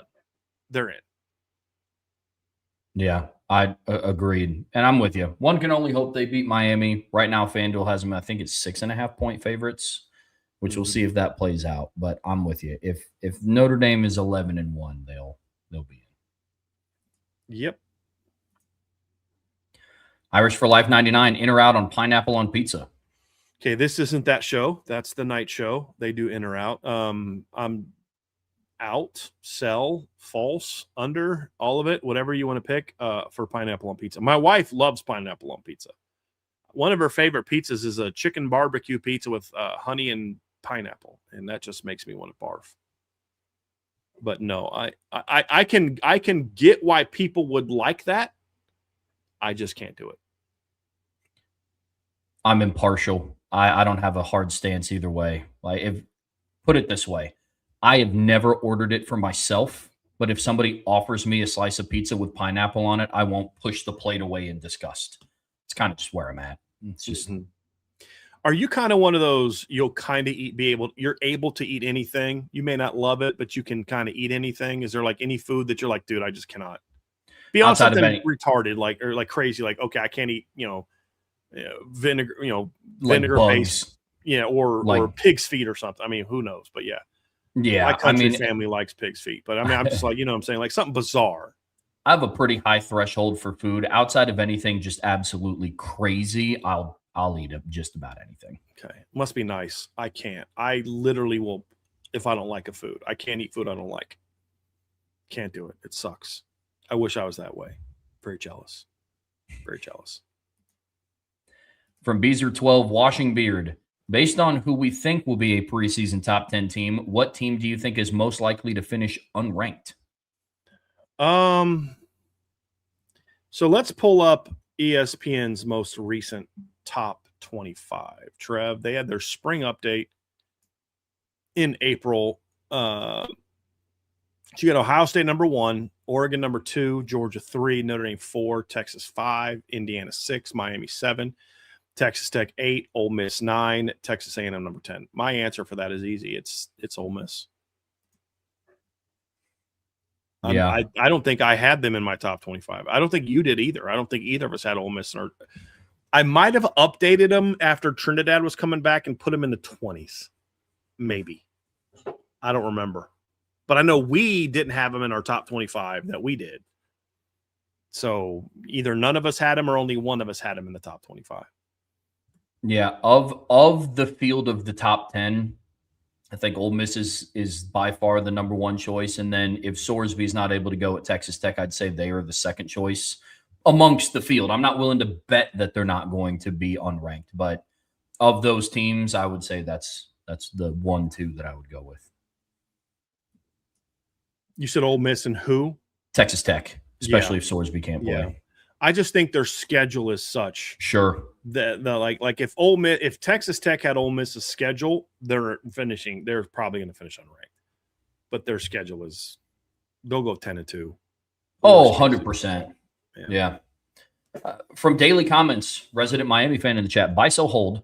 Miami beats Indiana if Cam Ward is the quarterback. That's, in my opinion, Trev, that's hard to know. I mean, there's so many things that would be different. Would Miami have still been built as a balanced running the football team the way that they were? Would they have been more open, which maybe leads to more turnovers, which maybe, some of the things that hurt them at times last year? Does Indiana have the same game plan going against Miami's defense if they knew they had to kind of maybe potentially get into a shootout? There's so many things that go into it. I would lean towards maybe, like strong maybe. If I had to pick one, hey, you have to pick yes or no. I'd say yes, because I think that Indiana would have been vulnerable to a quarterback that could really kind of move around and throw the ball down the field, and it was a 6-point game to begin with. I'd lean towards yes, but I don't do it with a lot of conviction. And if you ask me this question again next week, I might say no. You know what I mean? Sometimes when something's close, you kind of go back and forth depending on what your thought process and focus is. I'd probably lean towards yes. But I mean, this is also an Miami team that lost to Georgia Tech and Syracuse with him. Now, again, but it's a different team, different defensive coordinator, different caliber offensive line. There's a lot of things that go into it. But, could Cam Ward win that kind of game? We don't know the answer to that. We don't. Yeah.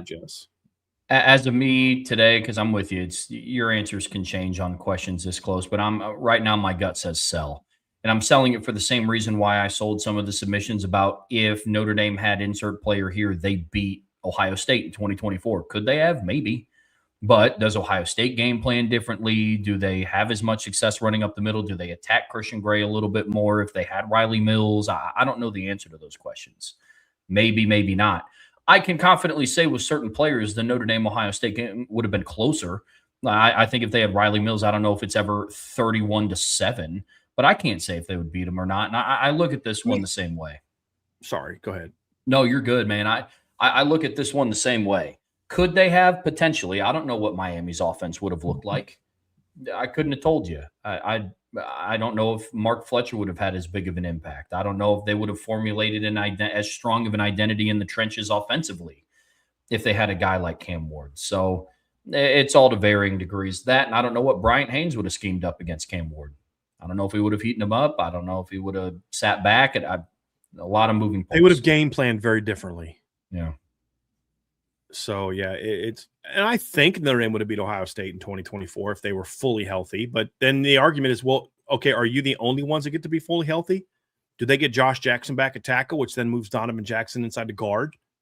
I mean, there's all those conversations that everyone can have at that point in time of the season about who they do or don't have. Right. From Coleman Smith, what are the most two heartbreaking plays to watch as a Notre Dame fan? Mine is Corey Robinson, offensive pass interference versus Florida State in 2014. Also, that catch Roy Roundtree caught in 2011. What play did Roy Roundtree have in 20? Was he the one that actually caught the touchdown pass? I thought it was Jeremy Gallon that had it. I think Gallon caught the touchdown pass. I think Roundtree was the big play before that got him down in. And I'm not sure. Gallon, yeah. Let me go look. Because that happened right in front of me in the press box. So that would be one. I mean, honestly, I don't even know if that one was as bad as the year before, Trev, with the oh man, what was it? What do they call that play against Michigan State? What they call it? Oh, the fake kick, or the Little Giants or something like that. Something. Yeah. Jeremy Gallon caught a 64-yard pass, and then Roundtree caught the touchdown. Okay. The big play is the one that hurt the most because once he hit that big play, I knew they were going to score.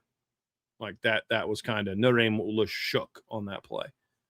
I think the Little Giants fake field goal hurt worse. Like as far as singular play, but most heartbreaking play for me to watch is just I still watch the David Gordon field goal and hope that it misses. Yeah, that's fair. There's two from my childhood. There's that one, and then there's the 3rd and 34 conversion, the 3rd and 43 conversion that Miami made against Notre Dame in 1989.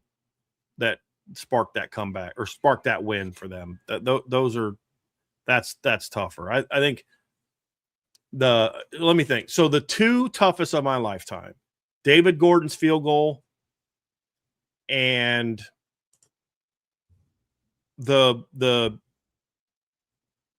pick one of these two plays, either Dwayne Jarrett, Matt Leinart bomb on 4th and 9 or the Bush push touchdown. Those two were probably the two toughest. Yeah, the Bush push touchdown was rough. The Corey Robinson OPI is the play that got me kicked out of a Wings, etc. in Elkhart. I love that. Yeah. Yeah, man. That play was very painful.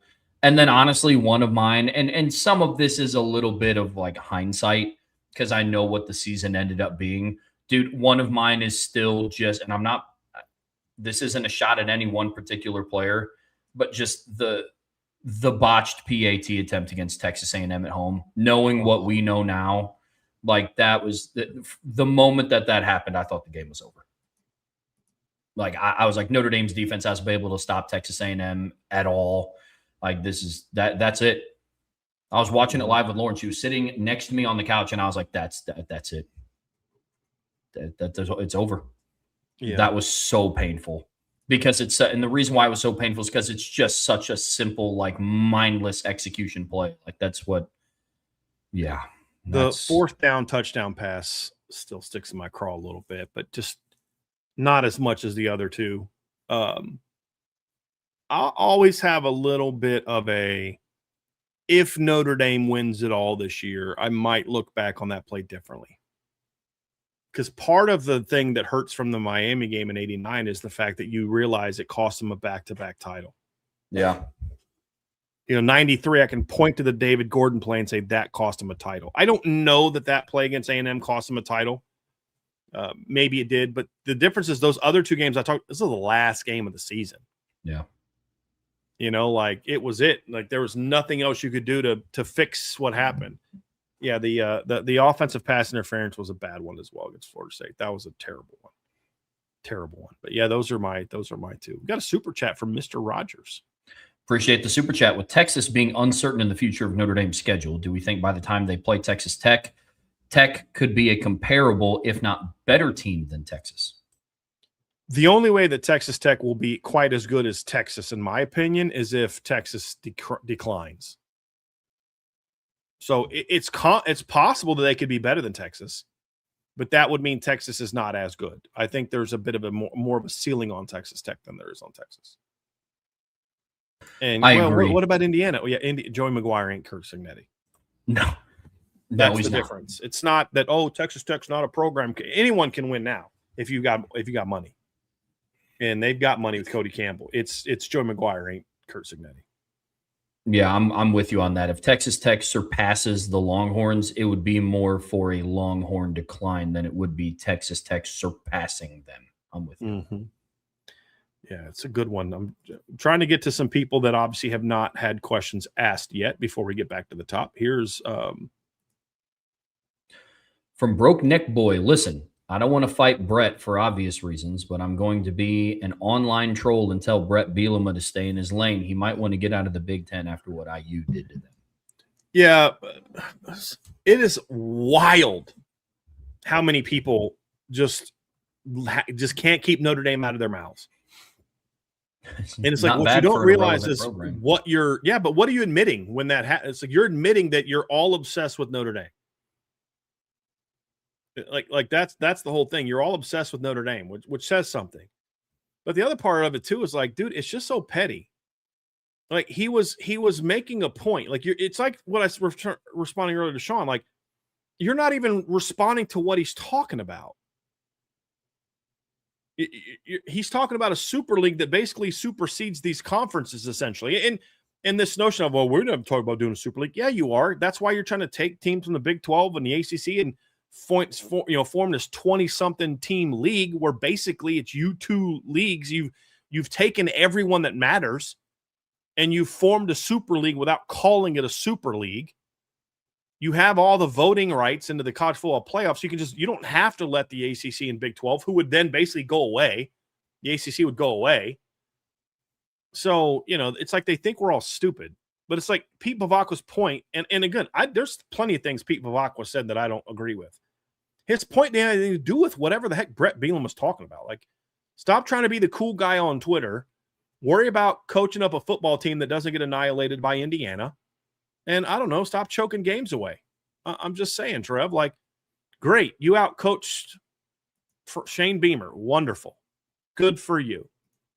But, your season might have looked a little bit different last year if, you didn't lose to freaking Wisconsin by 17 points. It's like, bro, you got beat by 3 scores by Wisconsin. You need to worry about games like that. Indiana beat you by over 50. Washington beat you by 17. Ohio State beat you by 17. Marcus Freeman's worst loss in 4 years is 13 points. You got beat by 17 by Wisconsin.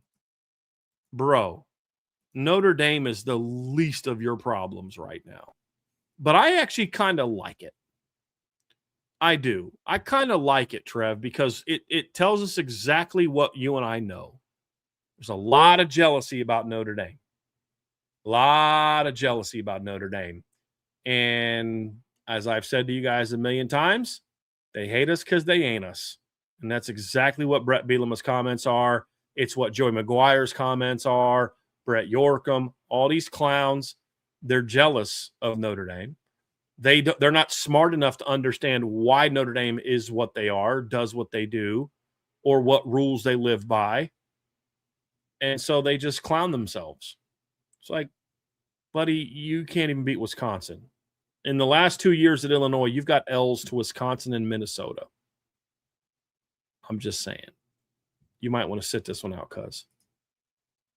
Yeah, the amount of coaches that have – I think there is a reason why the coaches who have spouted off about Notre Dame this offseason, to name a couple, Joey McGuire, now Brett Bielema, and Dabo Swinney, who is currently the head coach of a program on a decline.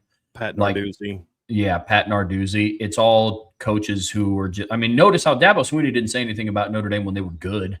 Like when Clemson was good – like he wasn't talking about Notre Dame and having a money machine and doing all this stuff. But now that Clemson's now it starts. Joey McGuire, buddy. I learned your name 365 days ago.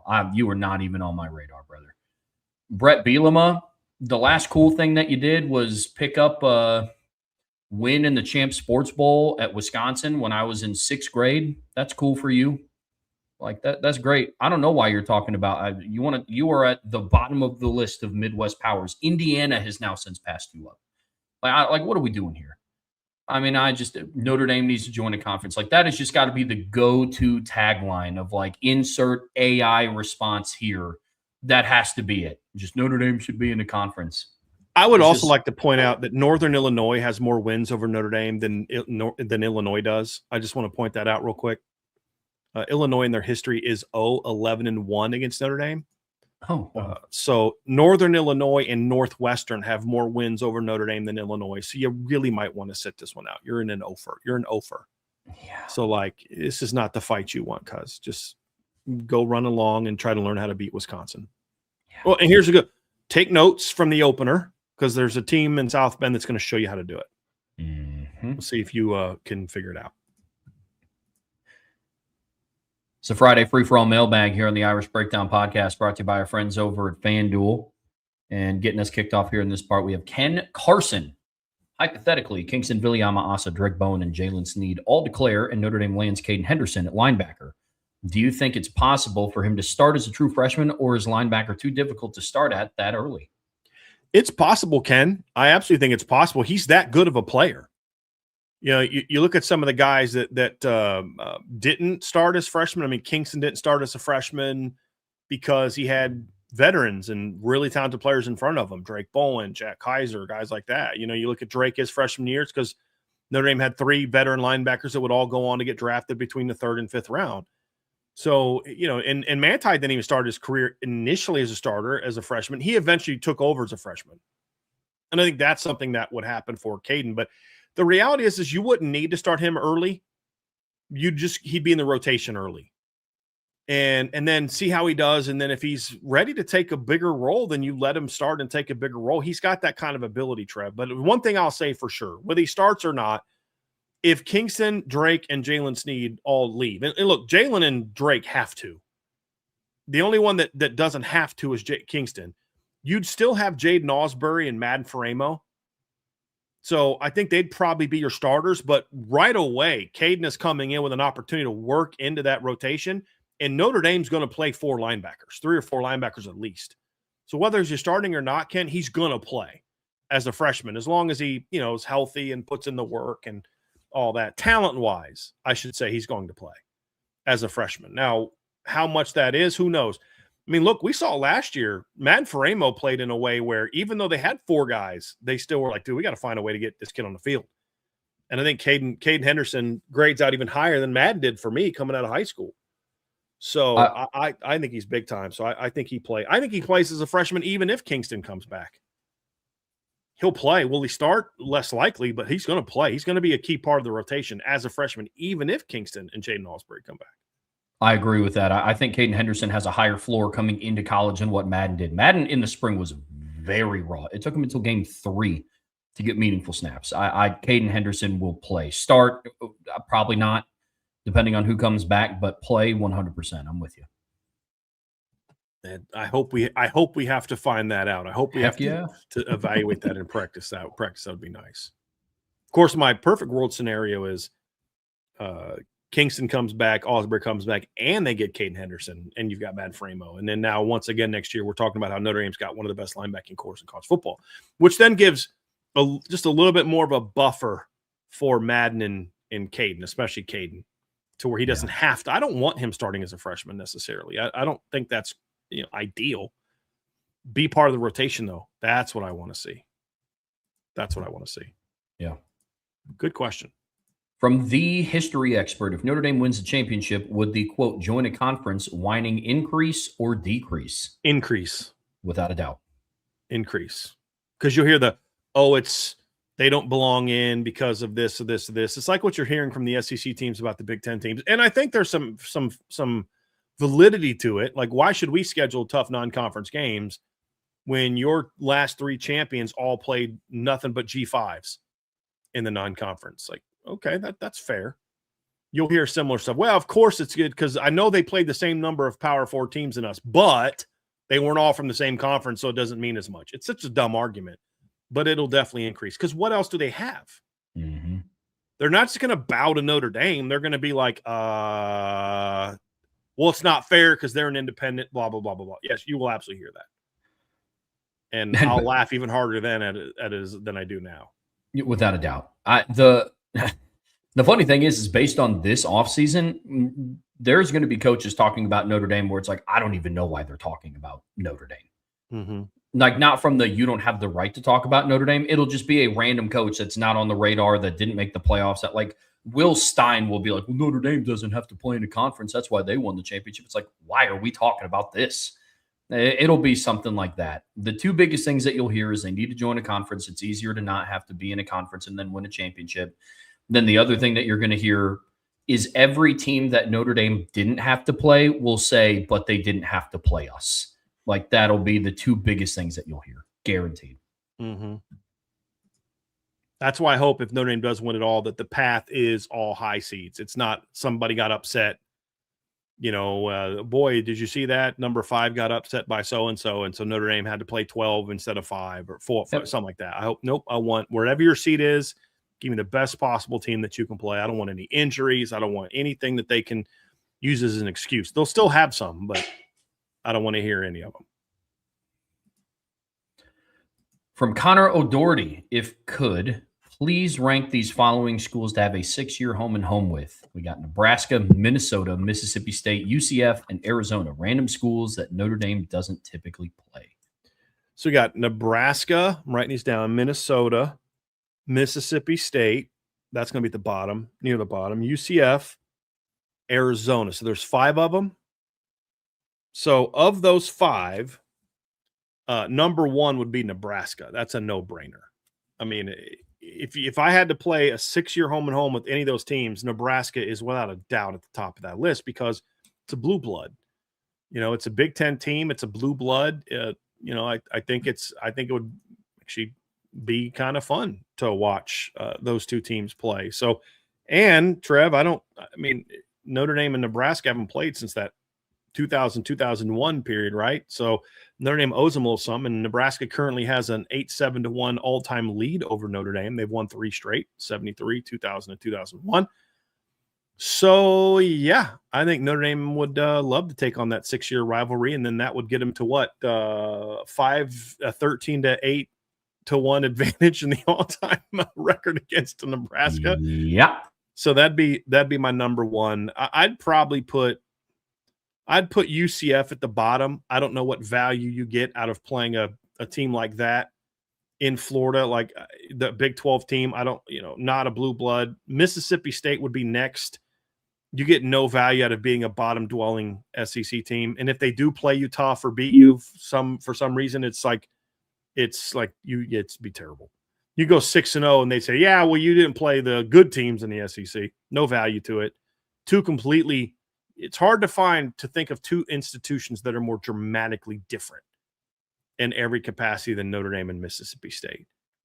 I'd probably put Minnesota number 2 just because Big Ten, but I'd lean towards possibly Arizona because I do like the idea of getting into the Southwest for 6 years in a row. Against a Big 12 team. It's getting down to being Tempe. You're not that far from Phoenix. A lot of the recruits you want to recruit in Arizona, Southern California, hey, this isn't far from home. Get a chance to play near your home. I think that would I'd be back and forth between Arizona and Minnesota. Now that I say it, I think I'd maybe go Arizona 2nd and then Minnesota 3rd. And then a distant 4th is Mississippi State and a distant 5th is UCF. But I would love to see Notre Dame and Nebraska schedule a long-term home and home. I'd be totally fine with that. Yeah, we have the same order. I have no desire to play UCF. I have no idea what that could do for your pro outside of getting down to Florida. And what we've seen is Notre Dame is not having an issue, at least so far, recruiting kids in Florida. And they had Miami last year. They got Florida State coming up. They've got a home and home with Florida down the road, which hasn't been canceled yet. You have more games against Miami and Florida State, so schedule Miami for 6 years before I do, if you need to get down to Florida that bad, We also owe one to South Florida. So if you're going to give me one of those teams, give me South Florida because Notre Dame owes some beatdowns to South Florida. From Buellsfeld Financial Services, which of these lines sound about right and which seems off? -20, Notre Dame -23.5. So background, these are all lines that DraftKings actually came out with. FanDuel doesn't have any lines out right now for North Carolina, BYU, or SMU, just Miami in the home opener or the season opener against Wisconsin. But DraftKings has these lines out: -23.5 for North Carolina, -10.5 over BYU, -7 over Miami, then -17.5 over SMU. The North Carolina one is spot on. I mean, I think that'll be a convincing game. The one I was most surprised by was the SMU one. I think that one's the most off. I think 11 at BYU also is a little high for a line, but I also understand that they're not necessarily saying that they think that Notre Dame is going to win by it, but it's what's the spread? Correct me if I'm wrong, Trev. The spread is more so they're not trying to predict who's going to win and by what amount. They're saying, what line can we set that will actually get action on both teams? Yeah, for the most part. Right? Summarized. So, because they make money if both teams have action, because then they're going to get paid either way. Whereas if everybody bets on Notre Dame and then Notre Dame does it, then, they're not making money. The Miami game, I think that'll be lower by the time we get to the game. BYU could end up being that. It could be in the 17.5 for SMU. That one shocked me. I was like, wow, that is no respect for SMU. That one really surprised me. Yeah, even more than BYU. Agreed. The BYU one I understand because the best team that they played last year, Texas Tech, smacked them twice. It's like none were in Provo, but you are correct. One was on a neutral field, and whooped them good. Yeah. So the BYU one I understand. The SMU one is shocking. I mean, it's just the tale as old as time that SMU still continues to not get as much respect as they deserve. The Miami one, considering teams get about a 3-point bump for being at home, I don't know if the Miami one will ever drop below. I mean, if it's 1 versus 2, I could see the line being set at 2.5, and it's just a pick'em game. But I don't know if I see the line dropping below 4.5 in Notre Dame's favor, depending on how the season goes. Obviously, I mean, if Notre Dame lays an egg against BYU, you could see it change. But yeah, the SMU line shocked me. Mm-hmm. And if we were going through the season right now, I would absolutely, to Brian's point, I would hammer -23.5 over North Carolina. I think that one is about as spot on as it could be. All right, we got one. Here's one. I'm trying to get through everybody that's got, I want to get to everybody first, and then we'll go back to the top and try to power through a lot of the others. From 125-48-18, can you rank your top 3 tight ends at Notre Dame since 2000?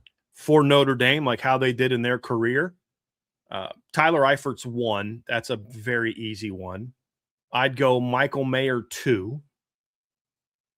And then my 3 is a little bit more of a debate between Anthony Fasano, John Carlson, Kyle Rudolph, and that's really it. Kyle Rudolph was the most talented of that group, but he could never stay healthy. And that's a bit of a, like a bit of an issue. I'd probably lean towards, honestly, Trev, I'd lean towards Anthony Fasano, who I don't think is as physically gifted as Carlson or Rudolph, but he was incredibly productive and played a bunch. I mean, yeah, that's probably where I would go. Maybe not talent-wise, but like Kyle Rudolph never had a year like what Anthony Fasano had in 2005. I don't believe. I'm going to look that up here right now, but he had 40-some catches, 47 catches. I'm looking at it now, over 500 yards. Like, I don't remember. Kyle Rudolph's best year ever was 364 yards. He had 90 catches for 1,032 yards and 8 touchdowns. Fasano had 92 catches, 1,112 yards, and played on a lot better teams. So I would lean towards, I would probably go with Fasano as my number 3, unless I'm forgetting. Am I forgetting someone? The only other player that I thought about was 2019 Cole Kmet, but I just wanted to see a bigger sample size with him. Yeah, and that's kind of my knock on John Carlson. John Carlson was a dude in 06. Yeah. He was only ever the dude for 1 year. I mean, 2007 he would have been. This isn't really his fault. He didn't produce in 07 because the team around him was terrible. Yeah. Not necessarily because he wasn't good. Yeah. Carlson or Fasano probably where I would go, my number 3. Fasano for production, Carlson maybe for a combination of production plus. But yeah, Cole Kmet was a good one. Durham Smythe was good, but he just didn't produce enough. For me, Mitchell Evans could have been that guy based on what he did in 23, but he just couldn't build on it in 24 the way that I would have liked. So yeah, I'd go, talent wise, Rudolph's easy in there, but just for the careers they had at Notre Dame, I'd probably go Fasano. It's my number 3. Yeah, I like that order. I'd probably have the same one because there's just some tight ends that left a little to be desired. From Spencer, another resident Miami fan in the chat, Chadwick and Wasserman, PFF hasn't ranked returning players independently of them yet. Had Tay as the 4th best safety behind KJ Bolden, Bray Hubbard, and Bryce Fitzgerald. Fair ranking. What are your thoughts? I wouldn't have that as my top 4, but I wouldn't necessarily argue with it. I think that Tay needs to prove that he can stay healthy. I don't get the Bryce Fitzgerald infatuation. I don't. I thought he was a good player last year. I never understood the All-American love that he got. I don't know what metrics show that he was a great player. I watched 7 or 8 USC games last year. He's a good football player. It's a good pickup for them. I just never saw, wow, what a great player. So that one I don't get, but KJ Bolden, Bray Hubbard, I'd put Tay over Bray Hubbard, but I'm not going to sit there and tell you you're nuts for having Bray Hubbard above. I don't think that's the case at all. I think my issue with Bray Hubbard is I still have a hard time getting over just his absolute lack of wanting to be on the field against Florida State in the opener. I still have a hard time with that. But then you look at his numbers on the season, and he had great numbers. I think the numbers are a little better than the film. I'll say that. I'll be shocked if Bray Hubbard gets drafted before Tay Johnson if Tay's healthy. But the numbers are almost 80 tackles, 4 interceptions. I mean, he had a big pick against Auburn where they threw the ball right to him. Yeah. But it was still a big pick. So, yeah, I mean, look, here's the thing about secondary this year. There's only one ranking that I will sit there and pound the table and say, if you don't agree with me on this, you are an idiot who doesn't know football, and that's who's the best cornerback in college football. I think Notre Dame has the best safety room in college football. I'm not going to call someone from Bama or Georgia or Oregon insane for wanting to debate that their team has the number 1 safety room. Okay, I get it. Yeah. I mean, if I followed your team, I'd probably think the same thing, just like you think because I follow Notre Dame. And to a point, that's fair. I watch them a lot more. The point is, it's debatable. There's a lot of good safeties coming back in college football this year. I think Coy Parrish needs to be in this conversation. We've talked about him, the kid from Oregon. This is a really good year at safety. So Yeah. I'd have Tay higher. I mean, look, Lindy's has a Don Schuler as a second-team All-American and number 3 safety coming back in college football. Are we even 100% positive that Tay is the best safety for Notre Dame? It's at least a debate to have. Sure. Yeah, I would also have him above Bray Hubbard. I'm with you there.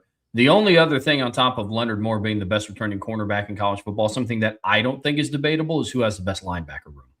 I don't think that that's debatable. I think it was either Athlon Sports or Sporting News I think it might have been Athlon Sports that had Georgia 1, Notre Dame 2. I don't think that that's debatable, personally. In the secondary? No, linebackers. Linebackers? Like I would put linebackers in that category. Like you said about how Leonard Moore being the number 1 overall corner returning in college football is not debatable. I don't think Notre Dame having the number 1 linebacking room in college football is also debatable. I don't think it's a debate. There's no other team amongst all 138 teams that returns both of their starters and all 3 rotational guys that have all played multiple years outside of that Madden were also a really good linebacking core. Yeah. Right. Like I just there's no other team that has that. Agree. From Joseph Barrett, Brian, what does the ACC's $55 million operating deficit mean for Notre Dame's future affiliation? I mean, I think the only thing it affects really is I'm actually looking that up. Is that a real number? I didn't see that. So yeah, I'm not sure. Yeah, I mean, a lot of these schools work on a deficit like that in different areas, but yeah. Anyway, the point is, all it does is it means there's instability in the league. That's what it means, and it means that Notre Dame needs to have a plan for the moment the ACC goes away. It doesn't change anything about the contract. They don't get out of unless there's language in the contract that if the ACC is working with a deficit of X number of dollars, then that voids our agreement. Unless there was something in the contract that was that way, that they're in the contract for now. I just think it means if you're smart and you're Notre Dame, you got to make sure that you have an exit strategy for when that time comes. Whether you initiate the exit down the road and be willing to pay the buyout, maybe Notre Dame's like, our goal is to be out by 2030, and by 2030, I think I forget what the out clause is. It's a lot lower because of the deal that Florida State and Clemson got from the ACC. And you want to start fundraising for that now because you don't believe in the health of the league. That's fine. And then if you get to that point in time, the ACC's figured it out, they're strong again, and you want to stick with them, then you can, either give that money back, or what Notre Dame would likely do is then talk to those donors and say, hey, we don't want to get out yet, but we want to invest this and this, this, and this within our program. Something like that. You could do that if you wanted to, as part of your having a plan. Or, hey, you may not even take the money. Say, listen, will you commit to giving this amount by this date if we choose to leave? And then at least get the commitments from those resources. I mean, so there's a lot of things that Notre Dame can do to say, hey, if you don't handle your business, we're not going to be caught with our pants down. We're going to make sure that we're prepared for whatever happens in that moment. And that's what Notre Dame needs to do. But it doesn't affect anything in regard to the current moment. I think what Notre Dame could do is like, listen, you guys were smart. You would finally do for us what we've been begging you to do, which is give us your better opponents. Like, for all the people, Notre Dame Ducks, Notre Dame's been begging the ACC for years. Give us your best teams. Give us Miami more. Give us Florida State more, when they were actually one of the best teams. Give us Clemson more. Oh, you don't want to give us Clemson more? Fine. We'll go play Clemson on our own. And now it's a non-conference game that you don't get as much of a benefit from. So if the ACC was smart, they'd look and say, hey, guys, listen, I know that everybody wants their crack at Notre Dame, but the reality is we're hurting. And because of that, we need to change our schedule to make sure we get Notre Dame this, and this, because we're going to get a lot more out of Notre Dame going to Pitt in a 68,000 seat stadium than we are Notre Dame going down to Wake Forest in a 31,000 seat stadium. It's dollars and cents, y'all. We're going to get a lot more people watching Notre Dame Miami than watching Notre Dame Duke. A lot more people are going to watch Notre Dame and Pitt. They're going to watch Notre Dame and Duke or NC State, or, you know what I mean? Like, that's the reality of it. And so, we need to bring in the money. And we're going to get a lot more out of Notre Dame, Miami, and Notre Dame, Florida State, and Notre Dame, Louisville, and Notre Dame, Clemson than we are from Notre Dame and BC even, who's even a rival of Notre Dame, Syracuse, Notre Dame, Virginia. That's just the facts. Wake Forest. That's just Georgia Tech. Like maybe Georgia Tech actually, who knows? That actually might not be a bad one, but if they're good. But that's the thing, is there needs to be more flexibility. Instead of having a set schedule for the next 10 years, maybe Notre Dame says, hey, can we have maybe 2-3 years at a time like the Big Ten does? And then reevaluate it to make sure that we can kind of change some things in a couple of years. Like, hey, remember when we kept asking you for Florida State all the time? Yeah, they suck. But you know what? Who finished number 2 in TV views this year in the ACC? As bad as they were. Florida State. Now, part of that is they played Alabama and Miami, but that's the point. When Florida State plays a blue blood, it's going to still have a ton of views, whereas when Wake Forest would have played Bama and Miami, it doesn't get as many views. 100%. That's the point. And if they were smart, they would do that. Now, I understand long-term sustainability. You want all your teams to cap, but right now you're hurting. Maybe that's the answer. Maybe it isn't the answer. But essentially all Notre Dame really needs to do is continue to try to fight for what you think is best for you, and then have an out plan in case the ACC fails. You better have an out plan for the ACC when they fail, because the ACC is failing, and I don't know that they've done anything to fix it. Yeah. Agreed. Have to have a fail-safe. From Time Cone, what does the defensive tackle rotation look like? Lines like hockey or special packages? For this year, I mean, it can be both, but for this year, it's going to be more like hockey. There's going to be 5-6 guys just constantly rotating in and out. Now, I do think there's a world in which Notre Dame this season will have sort of a goal line package and things like that also, certainly. Yeah, we saw that in the spring. They do have a third down package, but normally in the third down package, it's not a D tackles package. It's a D tackles run to the sideline as defensive ends and linebackers run on the field. That's more of what they've done in some of those sub packages, but we saw that a little bit in the blue gold game. I don't want to get into who it was because I don't know that they want that out there, but it was definitely a goal line package that had different DTs on the field than they're normally in there with their ones. Yep. So, yeah. Okay, Trev, we did a good job. We got all the way down to the bottom. I think we got everybody that has asked a question. We've at least asked once. So now, did we do one from Connor O'Doherty? We did. I also starred one from Archer that should be in the bottom. Yeah, I'm not going to address that one. I addressed that with him in the chat. So we'll go up to the top, and we'll go here. From Salty, how likely are Oregon and Ohio State to meet 3 times this season and postseason? So very possible. They play Oregon. I think it's in Ohio, at Ohio State. Yep, looking at it now, at Ohio State, November 7th. Oh my goodness, Ohio State, Oregon, and Notre Dame and Miami the same day. Oh, that weekend for football is going to be it's nuts. Yeah, and I mean, right now, I think there's a chance that they're both in the Big Ten title. It'll be one of those two in Indiana, most likely, based on what we know of those teams now. So it's possible. And then, of course, if they're as good as we think, there's a chance that they play in the playoffs. But it's not highly likely, but it's possible. I mean, I never know how to answer likely questions. Like, is there a word I'm supposed to give? Is there a percentage? I have no clue. It's possible. I'll say that. Yep, very possible. Especially if there's a lot of Big Ten teams in the play. Let's say this is the year the Big Ten gets 5 in, like the SEC did last year. Then it heightens it even more. Whereas if there's like 3 Big Ten teams, as we've seen in the past, they won't necessarily – I mean, they won't play in the first round. There's a chance they may play in the second round. But the only time they did that was because the rankings were jacked up. Oregon would not have played Ohio State in the current system.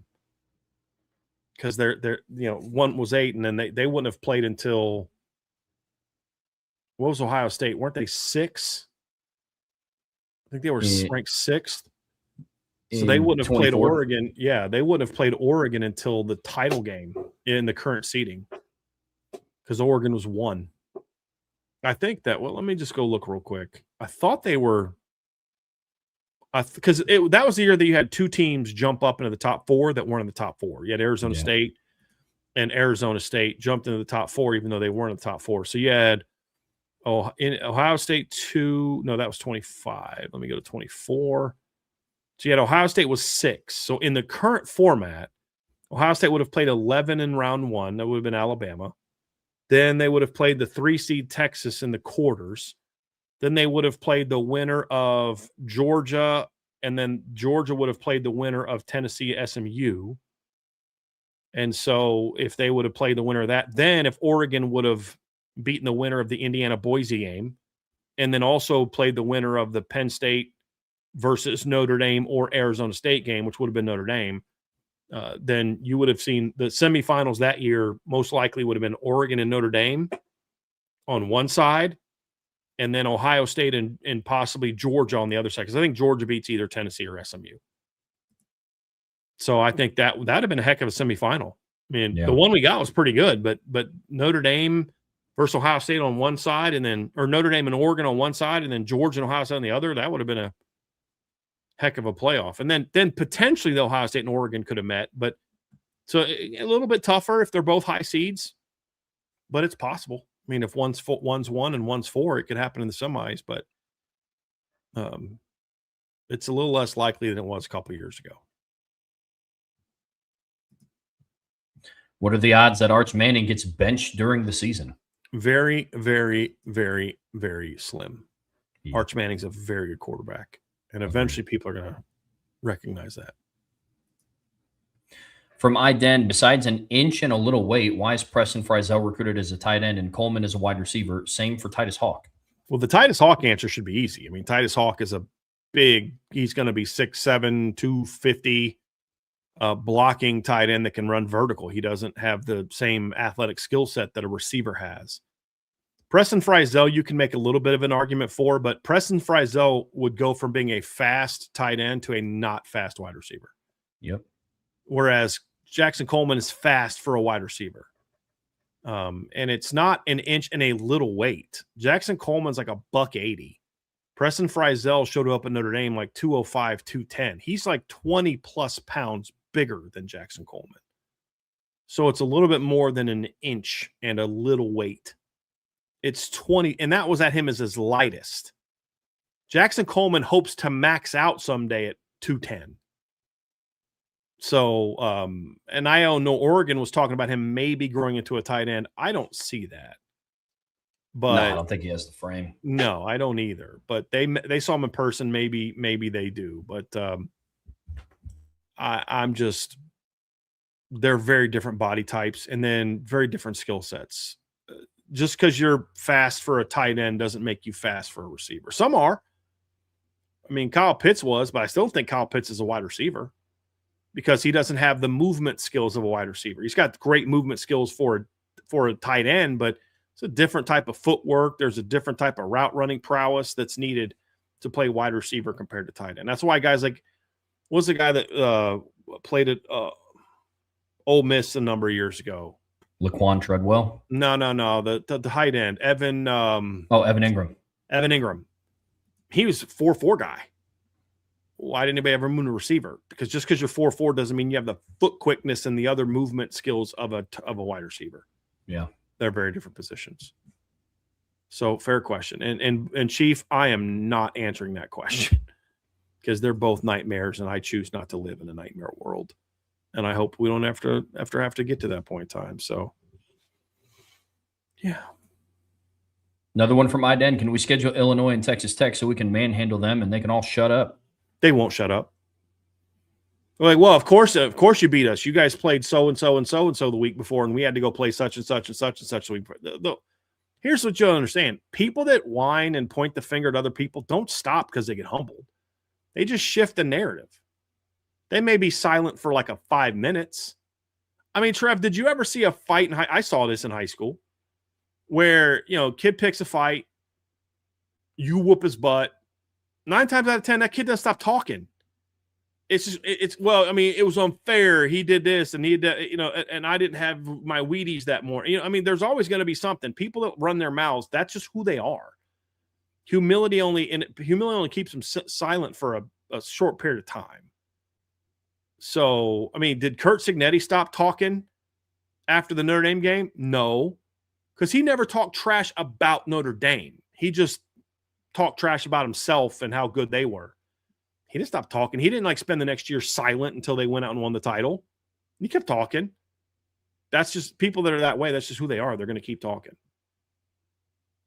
Yeah, it would be the focus would shift. Mm-hmm. Like it would just be, well, the reason why they beat us is because they have all this money and they have the cash machine, like what Dabo said. Like it would just switch to that. Yep. It's a fun one here from John. From John A1, what are your top 5 deep shot throws 35 yards down the field in your Notre Dame fan history? That's a good one. I think like Will Fuller has 2 of them. Yeah. Well, the Will Fuller touchdown against Virginia is in there for sure. The Will Fuller against USC is in the conversation. Yeah. I've got Rocket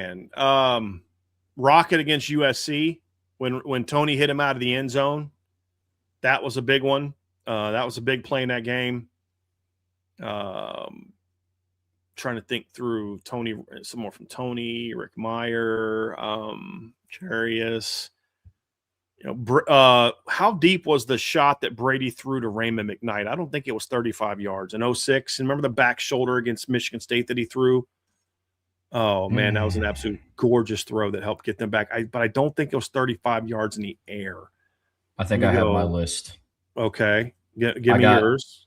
Okay, so I have the 2 that you mentioned, both of the Fuller ones. I have Golden Tate's catch over Taylor Mays against USC in 09. Yep. I have Ian Book's post route that he threw to Avery Davis against Clemson in 20 in my fandom history. And then after that, I'd probably have to go. I mean, are we talking like 35 yards in the air or the play went? Okay. 35 yards in the air. And I'm trying to, there's, I remember, Derek Mays, I think, had like a bomb in the Orange Bowl against Florida State where he made like this great catch in the end zone. I'm trying to think of some others. Ian Book's pass to Miles Boykin against LSU in 17, that didn't go 35 yards in the air, did it? It was close, but I don't think that it did. Okay, because that was my 5th one. Yeah. Right. Trying to think of some more. Brady had a couple. Oh, here's one. Dane Chris to Kyle Rudolph. 2010 Michigan. The 95-yard touchdown pass. Yeah, that was sick. That was a great play. That's definitely one that's in my list of plays. That's got to be there. Brady did throw a 35-yard touchdown pass to Rhema. He threw it from the 40. It was the one that Rhema went up and caught on the sideline. You remember what I'm talking about? Mm-hmm. They were now 17-0 on that play. That was 35 yards. So I got to put that one in there. So yeah, that's got to go. Because like there's been some that were like big plays, but they weren't like 35 in the air. Like Samardzija had that slant route that he cut it and went back outside against Michigan State. You have the UCLA one, but again, that wasn't in the air. Did the one Brady Quinn threw to Samardzija in 05, did that go 35 yards? Against which opponent? USC. Might have. The touchdown pass he threw to Samardzija. I wonder if that one went 35. I'm going to try to find that one, Trev, because I remember just loving that play.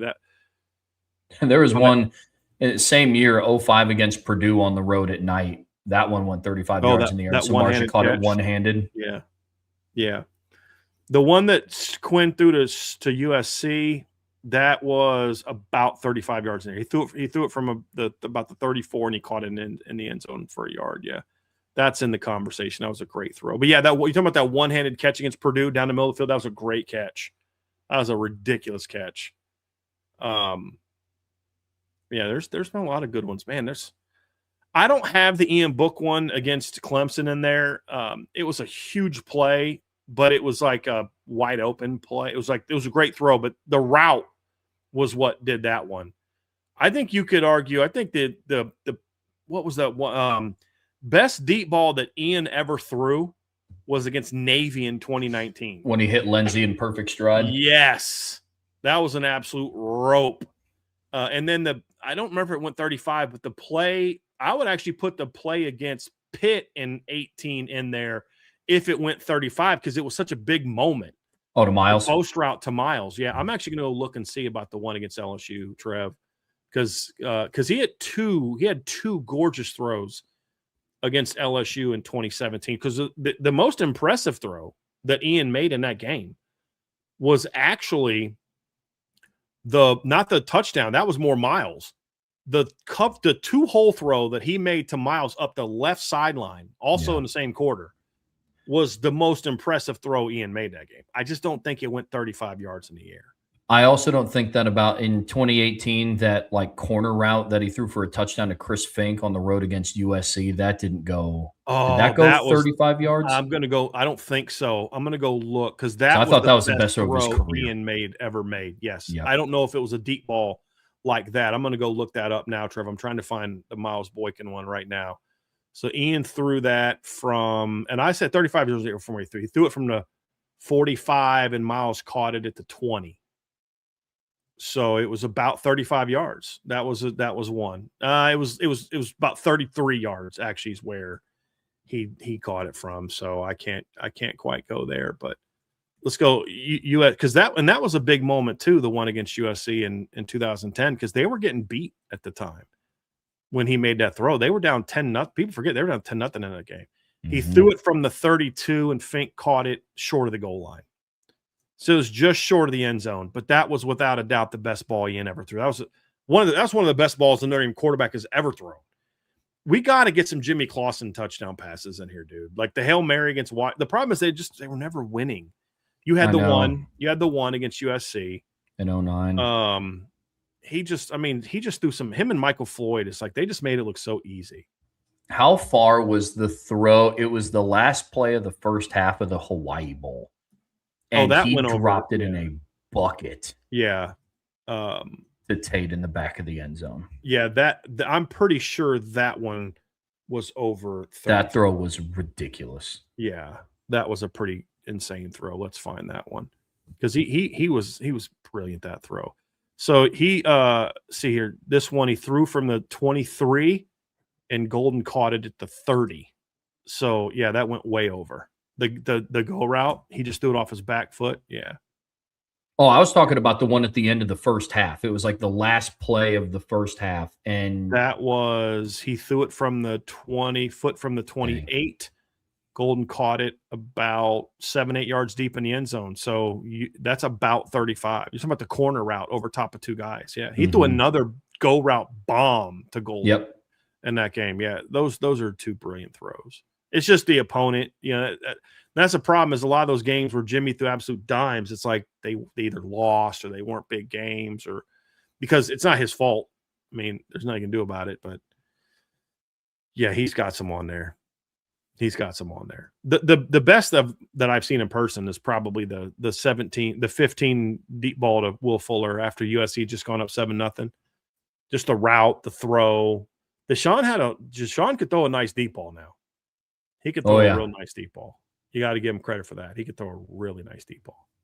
Some good ones there. Some good ones there, John. Another one from John A1. When it comes to deep ball throwing, what are the main differences between how guys like CJ Carr and Jimmy Clausen make big throws versus Malik Zaire and Everett Golson? Well, there's not a lot between Everett. I mean, I think Everett has a lot more in common with CJ Carr and Jimmy Clausen as a passer than what Malik did. Malik was actually a pretty good deep ball thrower. CJ, it's like, okay, CJ's a great post thrower and seam thrower. CJ's got to get better on throwing the outside go route. Where Malik was pretty good throwing the outside go route. Jimmy was brilliant at that. Everett didn't really throw it a lot. He didn't have the receivers to throw it a lot. He threw a lot of back shoulders to Tyler. But when you think about like that post route to Chris Brown, I mean, there's not a whole lot of differences. The only thing that can really tell the difference is how quickly does the ball get up and down. It's not so much how far you throw it. Like Brady's deep balls tend to float. Remember, like when Brady would throw a deep ball, it would float. Where Malik's rockets get up and down in a hurry. Everett's got up and down in a hurry. CJ's get up and down in a hurry. That is a difference. And then accuracy. Do you hit guys on the run or how are you there? And that's what made Jimmy different. Is Jimmy could He could just put the ball wherever he wanted. CJ does that in a lot of areas, but CJ's got to learn to do a better job of that on outside throws. Back shoulders, he's pretty decent at, but the go routes on the outside, he's got to get a lot better at. I'm hoping that's an area he can improve this season. Post routes, though, he throws a gorgeous post route, really good seam routes. It's the outside go balls that he's got to get better at. Of those 4 guys, who would you say just naturally had the strongest arm? Strongest arm, Malik. Just pure power, Malik or Everett. Yeah. Probably Malik. Malik just had that power. But I would say of those guys, the guy that threw the prettiest deep ball is probably Everett. I mean, Jimmy had the better all-around throwing ability, but Everett threw a pretty deep ball. Yeah, he did. Jimmy was more consistent throwing the deep ball than Everett was. And Malik could throw the furthest. Yeah. I mean, heck, we always talk about the deep ball that Deshaun hit Malik Zaire or hit at Will on, but remember, Malik hit a bomb to Will earlier in the game, going the other way. Just like I think almost went 60 yards in the air. Malik had a cannon. Yeah. Absolute cannon. He could, without a doubt, spin it. Yeah. It's Friday Free For All Mailbag here on the Irish Breakdown Podcast, brought to you by our friends over at FanDuel. Really good questions today. Really, really good questions. Yeah, you guys are on fire. Let's keep that thing going. From John A1, if you could only pick one player listed here, who would you choose to hit their college talent ceiling in 2026? Cam Williams, Christian Gray, Sullivan, Absher. Cam Williams, and I don't even think twice about it. If you could give me the best version of Cam Williams and all Christian Gray does is repeat what he's done the last 2 years, I'm fine with that.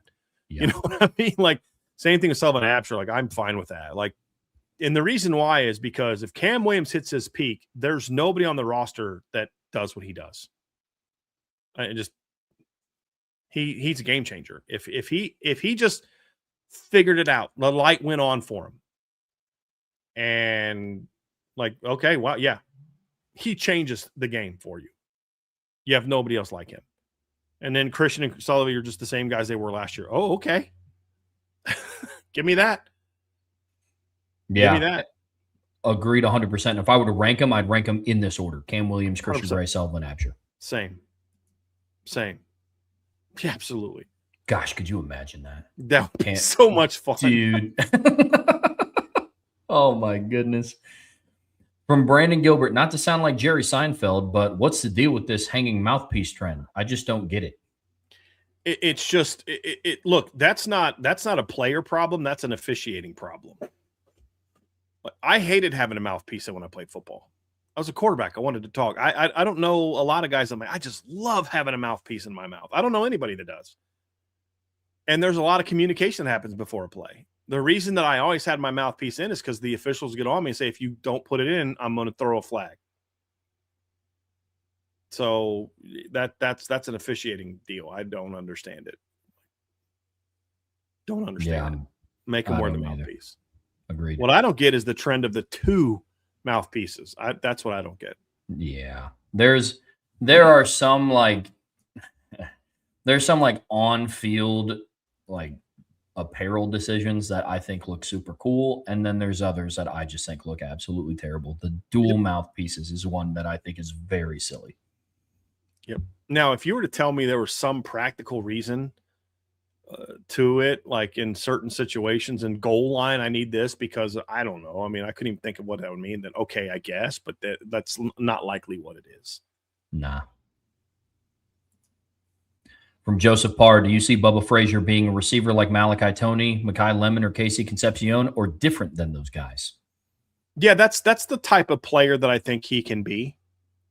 More so Casey Concepcion from a how you use them. I think Malachi Toney has maybe a little bit more I can run the downfield routes ability. Same with Mekhi Lemon. I think he's more of a, hey, you need to get him. The thing about Casey Concepcion, you need to get that guy the ball. Like, you don't need to throw him the ball downfield a whole lot. Get him the ball. I think I would say he's probably closer to Casey Concepcion in style of play than he is those other 2 guys. Yep. Agreed completely. From Adam Garcia, what was the biggest mistake that Brian Kelly made during his time at Notre Dame? Hiring Brian Van Gorder. That's not the second one was replacing Harry Heastand with Jeff Quinn. His third was hiring Charlie Molnar. Yeah. And a distant fourth, I'll say it, admit it, a distant fourth is being mean to me at one of the football camps that I went to in 2013. In fairness to you, it wasn't personal. He was just kind of that way to everyone. Well, I guess that makes me... He's just kind of a jerk to everyone, that you're beneath him. And so you're not a good person. So, yeah, like I'll tell you, like here's the difference in Brian Kelly. It's just simple. You paid money to be at a camp. You're a little kid. You're what grade? Ninth grade? I was going into my junior year of high school. Okay, so you're a junior in high school. Local kid, whatever. It would have been no burden to him at all to smile, say, "Hey, buddy, how you doing?" Shake your hand, and see. Like you see, you and I are walking around campus. How many times do people come up to me and say hi? They want to introduce their kid to me. Does it really ruin my day to be like, "Hey, man, I don't have time for this. No, be kind. That kid's going to remember that. Look at you. You're a freaking grown man. You're married. You're about to have a kid. You have a great job, I think. And you still get fired up every time you talk about that. Mm-hmm. So is that the impression I want to leave with a little kid? It takes nothing out of my day to be kind and courteous to a kid in that 30 seconds that I'm going to chance to meet him. But he's going to remember it. I got an email the other day. I was having a really bad day. I've been going through a lot lately.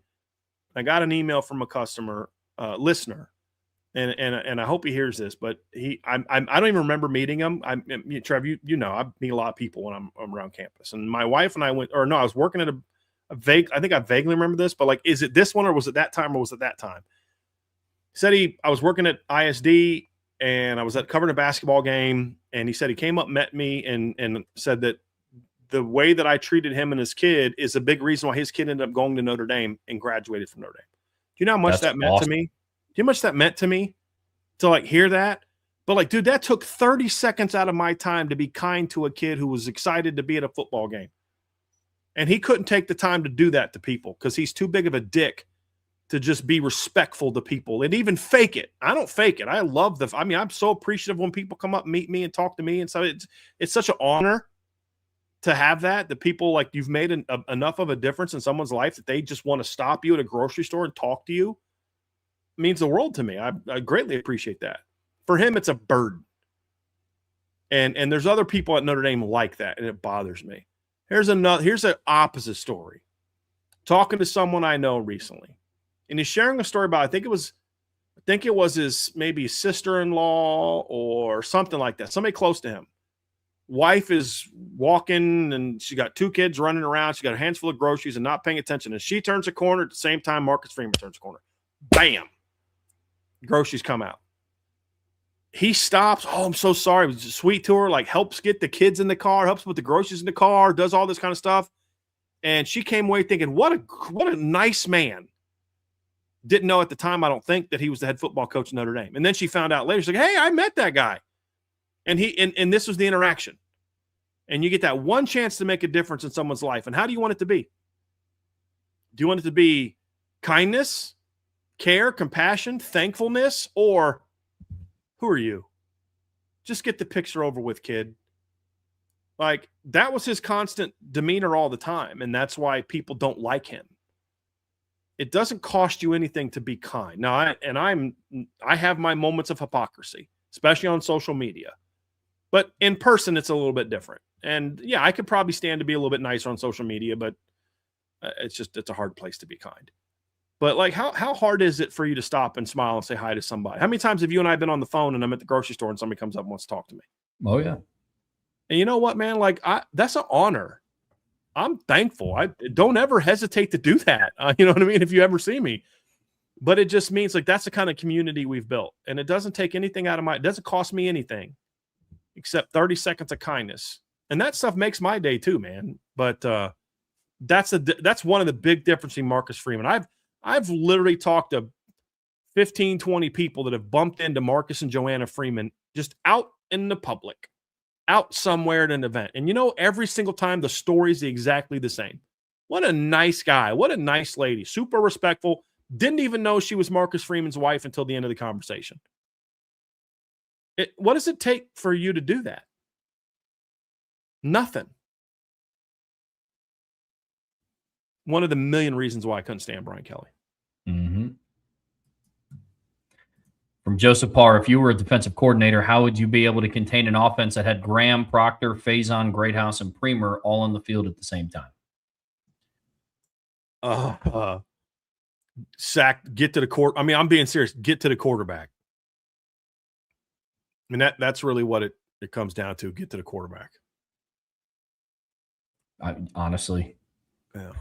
That or ask for Notre Dame's defense, like their players. Yeah, I think he meant Porter, right? Like, yeah. Honestly, it's get to the. Here's the true question. Two things. Number one, try and confuse CJ Carr with your pre and post snap movement. Show one thing and do something different post snap, and hopefully you can get CJ into a mistake. That's one, right? Rob backside coverages. I mean, we saw him make that pick against Pitt. Do some things where you maybe get him to think that we're showing this coverage, and maybe we can get him into a mistake. And then number two is just don't let him get into any kind of rhythm. Don't let him get comfortable. Don't let him have time to go through his progressions. Like you have a sense of kind of where they like to go in certain scenarios. You flood those zones and you try to pressure him to not let him get to his backside read. I think those are the big ones. But the reality is if that's, if those guys are on the field at the same time and they've all reached their potential, that's obviously part of it too. You got to win in the trenches. That's really where that game's going to be decided. Honestly, is you got to win in the trenches. That's how Miami beat Ohio State. Yeah. 100%. The other factor too is you're going to have to play real strong complementary football on the other side. It's also the indirect matchup. Your offense has to eat the football. Just limit the amount of possessions that you're putting the ball into the hands of CJ Carr with those group of pass catchers. Mm-hmm. Yep. From Brandon Gilbert, 1 second left in the national championship game. Buy, sell, hold the situation. Option number 1, 4th and goal on the 3 with Notre Dame on defense up by 5. Option number 2, Notre Dame is on the Notre Dame has a 45-yard field goal into the wind down by 2. And option number 3, the Notre Dame offense on the +4 down by 5. Oh man, 4th and goal on the 3 with Notre Dame on defense up 5. Notre Dame's the 45-yard field goal into the wind down 2. Notre Dame offense on the +4 down by 5. So if they're on the +4, that means they've got the ball going in down by 5. I would probably, the easy sell is the 45-yard field goal into the wind. I think Spencer Porath is a good field goal kicker, but I don't want him kicking a 45-yard field goal in a game-winning situation in the Natty, period, much less into the wind. Good news is that won't happen this year because this isn't the title game in Vegas, and I believe so. And they would just close it up. But I'd probably say with this team, of what I know right now, I'd probably want the ball in CJ's hands as opposed to Chris Ash's hands. That's kind of where I'm at, but it's close. It's close. Like if this defense is as good as we think it could be, it's a win-win in those situations. This might sound like a dumb question, but what are we talking about here with +4? Like just Notre Dame was on like the opponent's 46-yard line, or they're on the. I would assume the +4 is the 4-yard line. Yeah. Okay. That's what. Okay. If that's the case, then Notre Dame offense. I'm with you there. Trev, a lot of people asking to hear the story that you were referring to. Did you want to share that or not? Oh yeah. It was so I went to a Notre Dame camp when I was in high school, and there was a point in the camp where we all got to meet Brian Kelly, and all of our coaches were my coach of my little group was Reggie Brooks, so that was really cool. So I got to meet him, and I bet you he was cool to you that entire time. Reggie's a great guy. He was awesome. We ended with a 7-on-7 tournament. I threw a touchdown. We celebrated together. It was Reggie Brooks was awesome, and it's genuine. Really cool. He's just that's who Reggie is. Yeah, it was awesome. Yep. And all of the our coaches for our groups were talking up hey, you guys get to meet the coach at Notre Dame, and it's super cool. And at this point in time in high school, Notre Dame's my favorite team in the world. And it was 2013. It was the summer of 2013, so the year that they just played for the title. Mm-hmm. And I was like, this is awesome.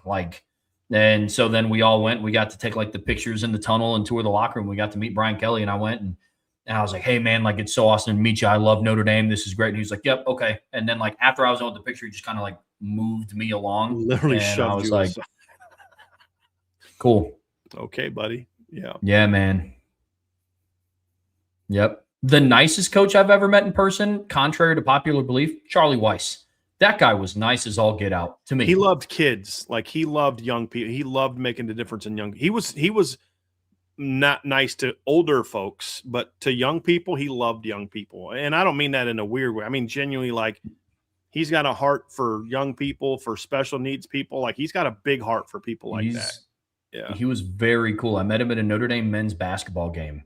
And I walked up to him. I was like, it's awesome to meet you. I play football too. He's like, that's awesome. What position do you play? Where do you play at? Like, that's cool. Work hard enough. And maybe you could do that. It was really cool. Yeah. It was really sweet.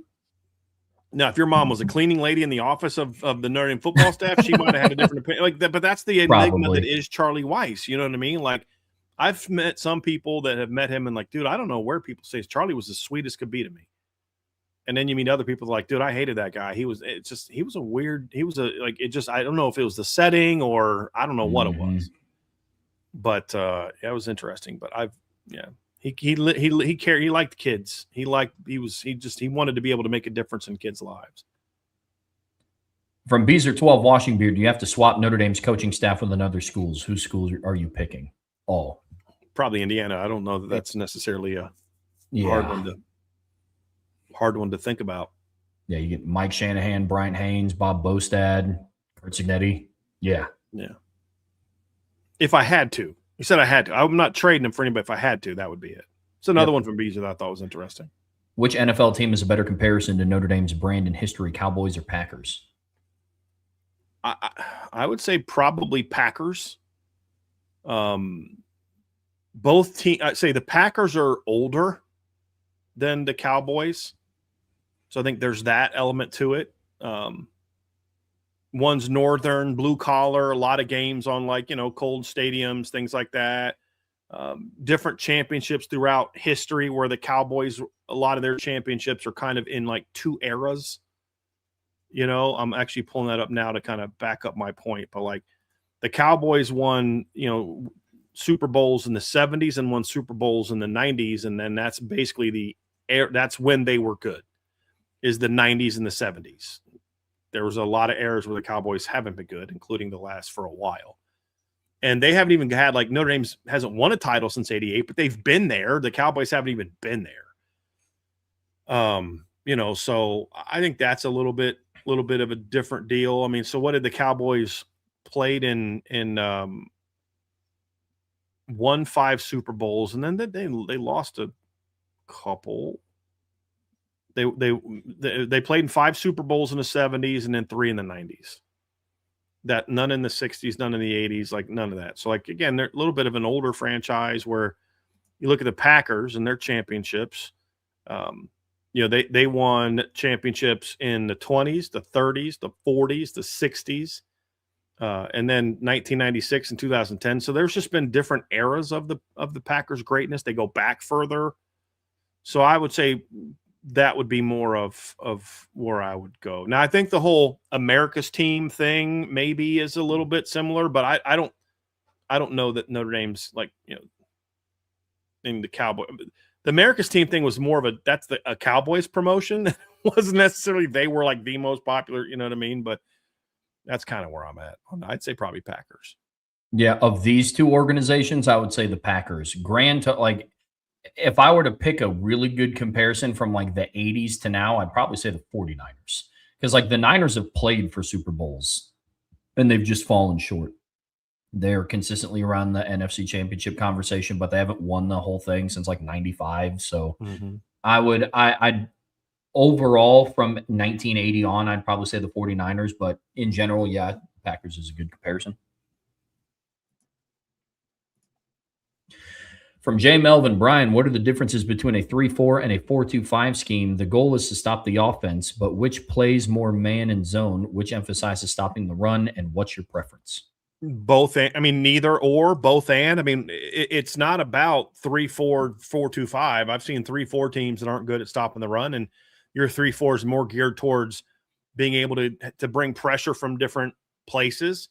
I've seen 3-4 teams that are great at stopping the run. I think that in its basic form, I do think a 3-4 is more geared towards you're going to run that in run stopping fashion than a 4-2-5. But again, it just comes down to if you're a 3-4 team trying to stop, Oregon 2010, you better get out of that 3-4. That's partly why Nick Saban got away from the old 3-4 they had early on, because you started playing some of these Ole Miss and Texas A&M times. He's like, we can't stop Johnny Manziel in a 3-4. So we got to adapt a little bit to what we're doing and be able to get more athletes on the field. So, and of course, we've seen teams run a 4-2-5 and be, great run defense. Ohio State is basically a 4-2-5 essentially, and they had a great run defense this year. Notre Dame was a 4-2-5 under Chris Ash, had their best run defense since 2012 when they were a great run defense running a 3-4. There's not one way to do a 3-4. There's not one way to do a 4-2-5. So in theory, you can be great doing all of them, and neither of them are necessarily zone. I think by the nature of a traditional 3-4, it can be harder to run man if you're playing teams that spread the field. But you're probably not. I don't know many 3-4 teams that would stay in a base 3-4 look if they're playing an 11 personnel team. I don't know that's what they're doing. So I think 4-2-5 gives you more versatility to stay in your base in different looks, which is why you see more teams do it. But I know 4-2-5 teams that are almost exclusively zone teams, and I know 4-2-5 teams that run a ton of man. Same thing with 3-4. It just depends. But you're going to probably get more zone out of a 3-4 than you will out of a 4-2-5, just in theory, without getting the specifics of what this team does or what that team does. Yeah, agreed. My preference is a 4-2-5. I love the interchangeability of the fifth guy on the back end. You can bring in a rover, just a flat out linebacker. It could be a nickel. It could be another safety. Then I'm always more of a fan of a 4-down lineman defense. Connor O'Doherty, at what point in the process did you feel like Caden Finley was coming to Notre Dame? I view this as a huge win, similarly to the level of Faremo and KVA, considering Dad and Texas pushing for him. Well, if you were on the message board at the time, and Connor, I don't know that you are. The name doesn't ring a bell for a handle, so maybe you have a different handle. But I was confident for a while that Notre Dame was going to get Caden Finley. And I know that fans were freaking out about, Texas and all that, but I felt for a while that they were going to get Caden Finley. And I kept saying that every time the clickbait from On3 about, Texas. Okay, you guys can believe them or believe me. I'm just telling you, this is what we're hearing, and we feel really good about it. So I always felt that they were going to get him. I'd have been shocked if they, and probably for a couple months, I felt they were going to get him. So that one didn't surprise me at all. And I don't know that it was a huge win, but I don't know that I'd put it on the level of Faremo and KVA, because those were ones where they had to come back to get him. I felt Notre Dame was the leader for Caden for a long time. So, yeah, it was a big win. I love Caden Finley, but I don't think it was similar to that. From Jay Melvin, Brian, I know the history between the Big Ten and Notre Dame, basically Notre Dame's independent origin story. So I get the hatred there. My question is, why did the SEC vehemently hate Notre Dame?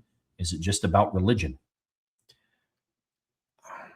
I'm sure that there are some people that are that way. I look, Jay Melvin, I don't think anything in life when you're talking about millions of people is simplistic that there's one reason why.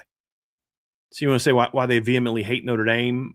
For some people, sure. I'm not sure it's about religion. I doubt a lot of people in Louisiana hate Notre Dame because they're Catholic. Since there's a lot of Catholic people in Louisiana. Yeah. For other people, I'm sure it's about North versus South. For other people, it's about, you think you're better than us, and we're rural and small school and not wealthy. For other people, it's jealousy of how much they dominated.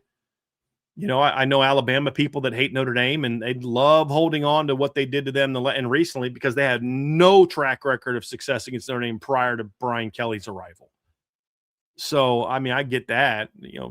Ara Parseghian and the Notre Dame coaches all dominated Bear Bryant, and that's the reality of it. But there's always different reasons. and not everybody hates them. But I think there's several factors for different people. I think if I could wrap up the three biggest, it would be North versus South. It would be you think you're better than us. The arrogance of Notre Dame fans, that kind of perception that they have, because whenever you hype up your team like they do theirs, you're doing it because for some reason that's nefarious, and they're doing it just because I have deep love for my team, And then the third one is, I'm sure there's some people where it's a religion thing, but I don't know that that's something that I've experienced much. Maybe I'm not looking for it since I'm not Catholic. I don't look for it that way, but there's different type of reasons why that's the case. And for some, it's just, like I said, pure jealousy. Yeah, I think some of it too is just lack of understanding of what makes Notre Dame so great. There's a lot of people out there, sports specific, life specific, that hate a lot of things that they don't understand. And yeah, I think that's. And he said, talking mainly about SEC leadership. Who said SEC leadership hates Notre Dame? I mean, Greg Sankey has he ever said anything bad about Notre Dame publicly?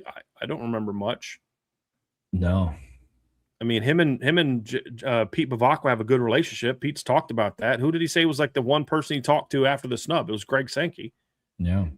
SEC. I mean, right now, more SEC schools are willing to sign to play Notre Dame than Big Ten schools. I mean, Notre Dame just signed a deal with Auburn. I know there's some other SEC teams that are in talks with Notre Dame, have been consistently more than you've seen the Big Ten. So if you're talking about the leadership, I don't agree with that. I don't agree. I mean, even coaches out of the SEC haven't really said much about Notre Dame. I mean, one of the only ones that did a lot was Brian Kelly, who left Notre Dame. Right. Like, I've never heard Kirby Smart say a bad thing about Notre Dame. I've never heard. I mean, Sark had his little Notre Dame comment the other day, but that's about as much as we've got. He said, I thought ESPN people associated with in the SEC dislike Notre Dame. Again, dude, you keep changing the thing, man. First, it's just a general question. Then it's SEC leadership. Now it's ESPN and people associated. Like, you got to pick a lane because it's different groups of people have different feelings. ESPN and people associated with them at ESPN, it's not about disliking Notre Dame as much as they're on a competing network and they won't sign with us. And then for some of the individual people, it's similar to what we've talked about. It's for different reasons. So, I mean, you got to pick a lane. But the last comment about ESPN and people associated in the SEC, that has nothing to do with the SEC leadership, which is the first thing you said. So, but like with anything, life's not as nearly as cut and dry, black and white as we make it. And there's different reasons why different people like Notre Dame and different reasons why certain people don't like Notre Dame. ESPN's is a very easy one. That's an easy one. It's because Notre Dame's a competitor. From Ken Carson, if there was a bracket-style tournament with past and present Notre Dame players representing their respective states, which state would win and who would the championship be between? Oh, my gosh. Oh. Past and present Notre Dame players. I mean, I have a hard time believing it wouldn't be Illinois and Pennsylvania. I mean, yeah. I mean, you'd have, just from the 80s, you'd have Rocket Ismail and Ricky Waters with Joe Montana at quarterback. I mean, I'd probably say Pennsylvania and Illinois. This would have been a great question to ask Lou Emoji. Great question. Like, they've landed some stars from Texas. Tim Brown, last Heisman Trophy winner, came from Texas. They've landed stars from Ohio, Michigan. Jerome Bettis, Todd Light, both from Michigan. But as far as volume, I'd have to think Illinois and Pennsylvania. That's where I would probably fall to. From Sean Stewart, what was a play that made you jump out of your chair and high five? Like myself? Well, I haven't been in a chair for like where I could high five somebody. We're not allowed to show energy or emotion at games, at press conferences. And when I'm at home, like I had Trevor, what game did I send you to this past year? Did you go to a game this past year? Was the last game I sent you to? I went to Boston College in 25. Okay, Boston College game, and then you were at Navy the year before, Army the year before at Yankee Stadium. I mean, even when I'm sitting at home and I'm not at the game, I don't high five. I am working. However, I didn't jump out of my chair because I was standing. But Vince and I were outside of the press box when Jeremiah Love ripped off that 98-yard touchdown run, and there were I can neither confirm nor deny the presence of high fives and shouting from that roof. So I can neither confirm nor deny that there were high fives happening in the playoff game against Indiana when we were outside for the game before we went back in the press box. My most recent one was probably Jaden Greathouse's touchdown against Penn State. That was the last one. I was watching that game at home. And after Riley Leonard threw that interception to deny Dennis Sutton, I thought that game was over. And that Jaden Greathouse touchdown to bring it back 24-24 was, that was a play that made me jump out of my chair and go nuts. That was a big one. I jumped out of my chair when he did that, but that's because I needed to get a better angle, and I was like, oh my gosh, because we were in like the corner. That's a terrible press box to be in, but yeah. Another one from Sean. Out of all the X, Y, and Z receivers Notre Dame has had since 2005, which one could be part of the rotation today? Since 05, I mean, goodness gracious, a lot of them. I mean, Mo Stovall, Jeff Samardzija, Fuller, Raymond McKnight. I mean, with all due respect, he could play in the boundary and Z right now. Michael Floyd, Golden Tate, TJ Jones, Will Fuller, Miles Boykin, Chase Claypool, Kevin Austin, when he was locked in. Yeah. I mean, there's a bunch. I mean, if he didn't get hurt, like Torrey Hunter Jr. could have been in this year's rotation, like if he just was healthy. Corey Robinson from 2014. Heck yeah. Yeah. And as far as why, I mean, Tyler Eifert, Michael Mayer, Ben, Cole Kmet, Ben Koyak could even be a, number 2, he'd be more of an H. Anthony Fasano, John Carlson. There's a lot of shoot.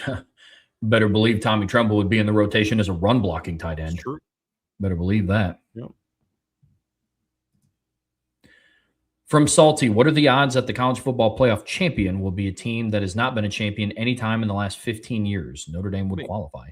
I have no idea how to set odds for that, Salty. That's not exactly my area of expertise or not something that I've ever necessarily done. So I don't know what to tell you odds are. I can simply tell you that the 3 of the 4 teams that I think have the best shot to win it this year have not won a title in the last 15 years. And that's Texas, Oregon, and Notre Dame. Yeah, I'd say the odds are pretty high, and I'm going with our friends on FanDuel with this one and saying that Notre Dame has a pretty solid chance of that happening. Well, isn't 3 of the 4 best odds to win it all this year from FanDuel are teams that have not won it in the last 15 years, correct?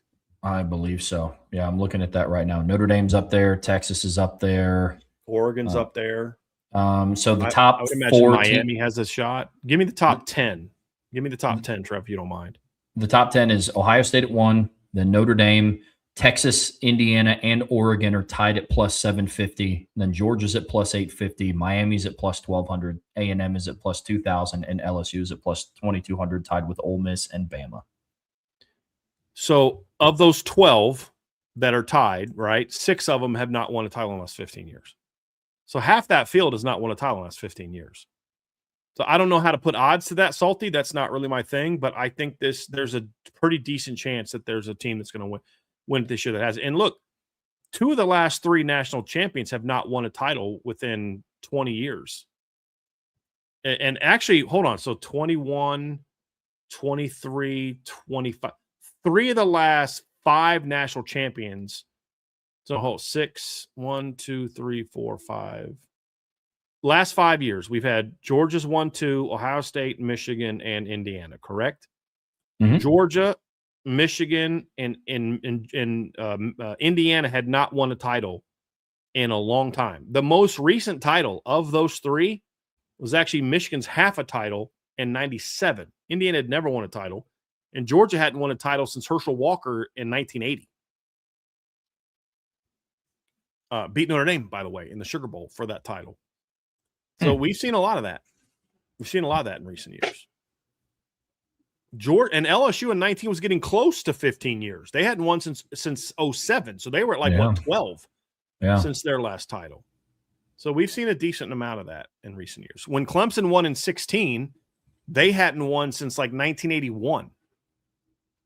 When they won a title with Danny Ford. So it had been a while for a lot of teams.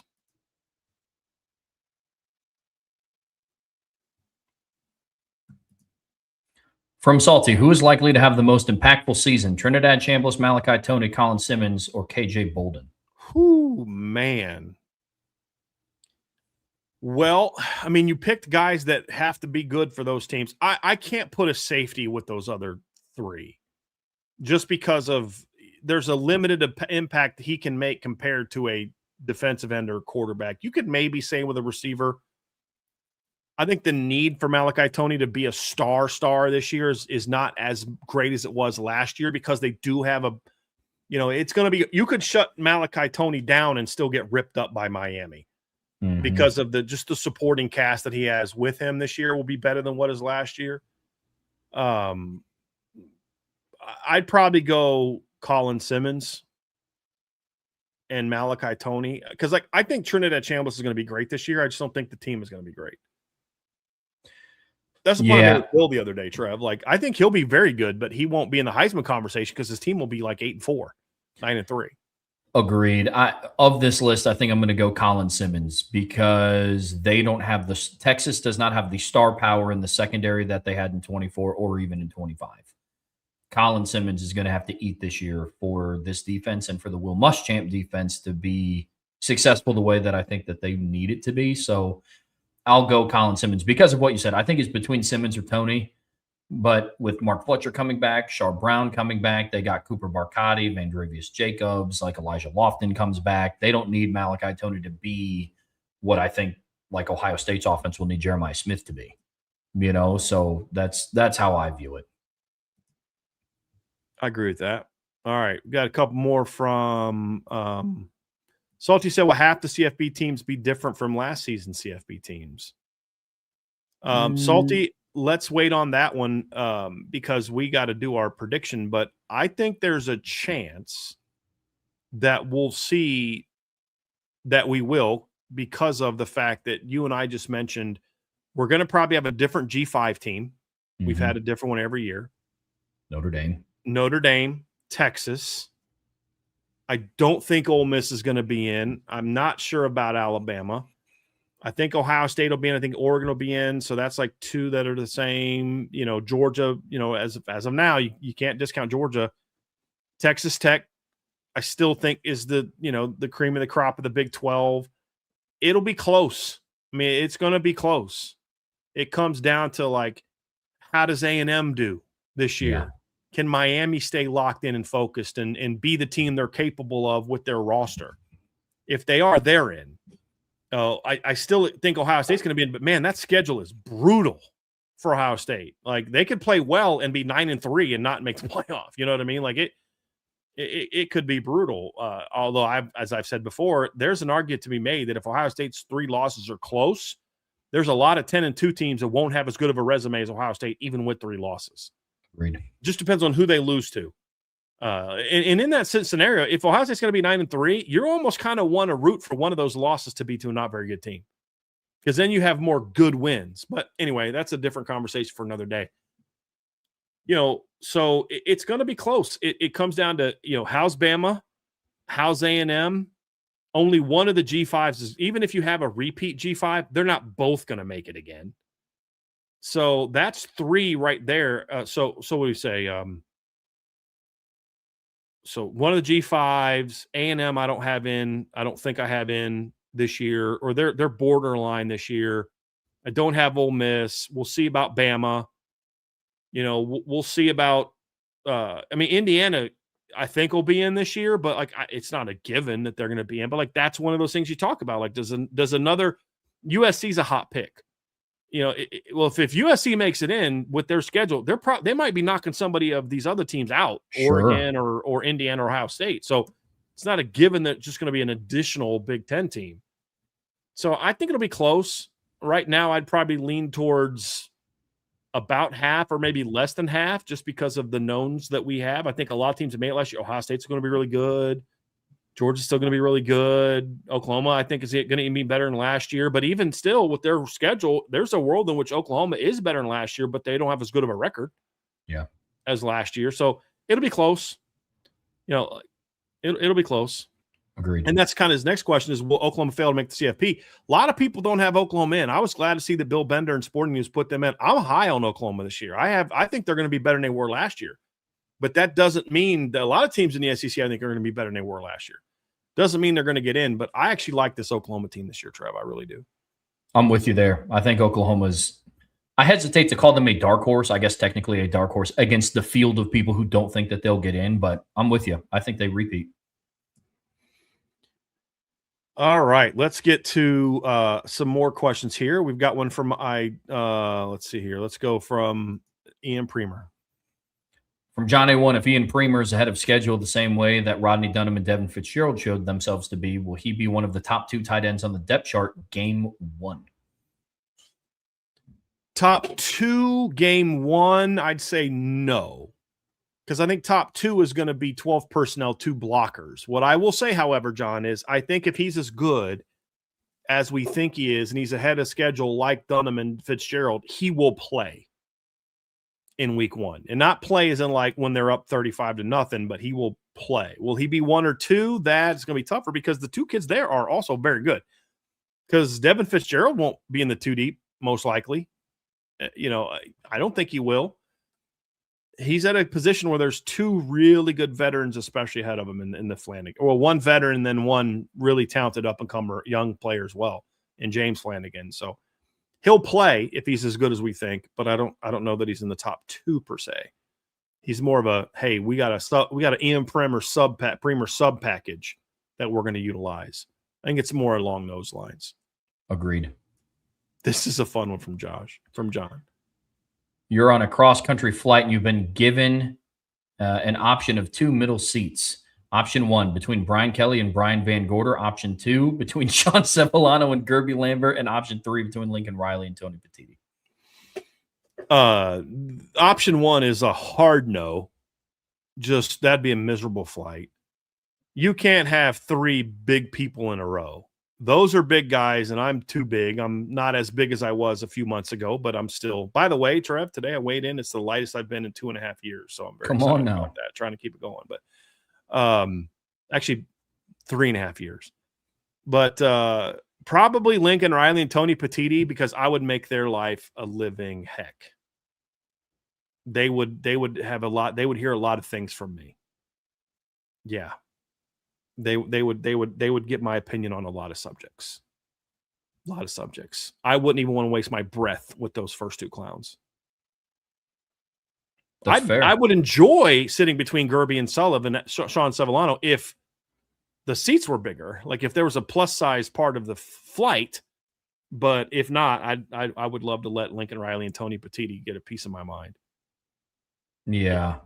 Yep, that's how I feel about the BK BVG. I'd wait for Brian Van Gorder to fall asleep, and I'd shave off half his mustache. And then Brian Kelly, I would just chirp at for the entire flight. I would sit there. I would just I'd have my computer screen open. I'd have sound on until which I think is so annoying. I'd watch the Bama game. I'd put on the 4th quarter of Michigan in 2011. I'd play Little Giants. I'd put on the Northwestern 2014 game. I'd put on South Florida 2011. I'd put on the Clemson rematch in 2020. I'd put the Rose Bowl in.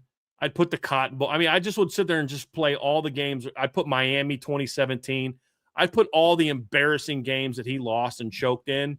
I would just have playing on my computer screen right there for him to watch.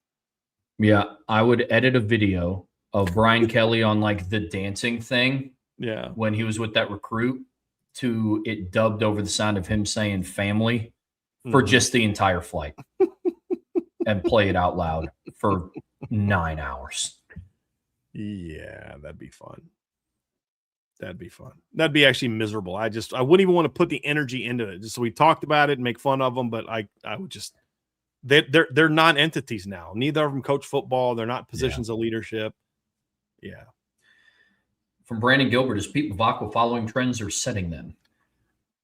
It's a little bit of both.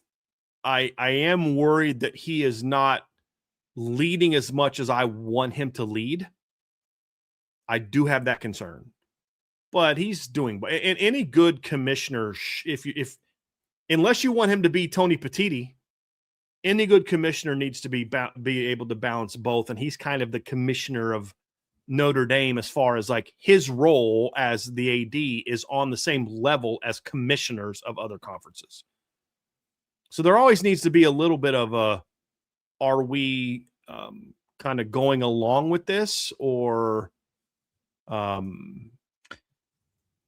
that's a very fair thing to say, is like, if we're going to be consistent, there needs to be a level of, hey, we've also to some degree do what's best for the game, but his number one priority first and foremost needs to be what's best for Notre Dame.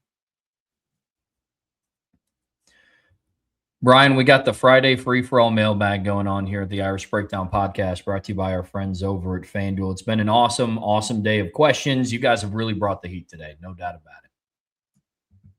From Brandon Gilbert, if you could create a bowl game, what would you name it? Where would it be? And if you could reestablish conference affiliation, which two would you pick? Man, I would, oh boy. I mean, there's some old bowls that are gone that I miss. There's some great names of bowls. Is the Liberty Bowl around anymore? I don't think that's around anymore. No, I don't think so. Yeah, I don't think the Liberty Bowl is around anymore. But like something like that would be, let me see where it's at. What is it called now? Yeah, they haven't, see here. It's the AutoZone Liberty Bowl. So they actually do still play it. So I do something, you guys know me and my patriotic views. I would want to do something like the Freedom Bowl or something like that. And what would I make it? I mean, gosh, I'd probably want to make it Big Ten or Notre Dame versus the SEC. I'd want the two best conferences playing each other. And for a long time, those are always going to be the two best conferences in where we are now. And where would I play it? Somewhere, I don't know, DC, where the Redskins play, like Northern Virginia, NFL stadium, something like that. Maybe rotate it. I mean, I don't know why bowls have to always be played in like a stadium.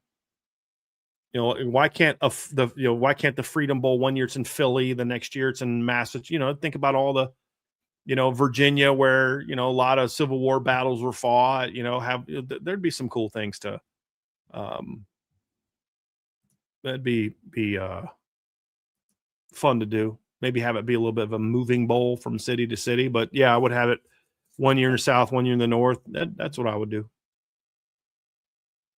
Selfishly, I would create the Circle City Bowl, and so just so I don't have to leave Indianapolis.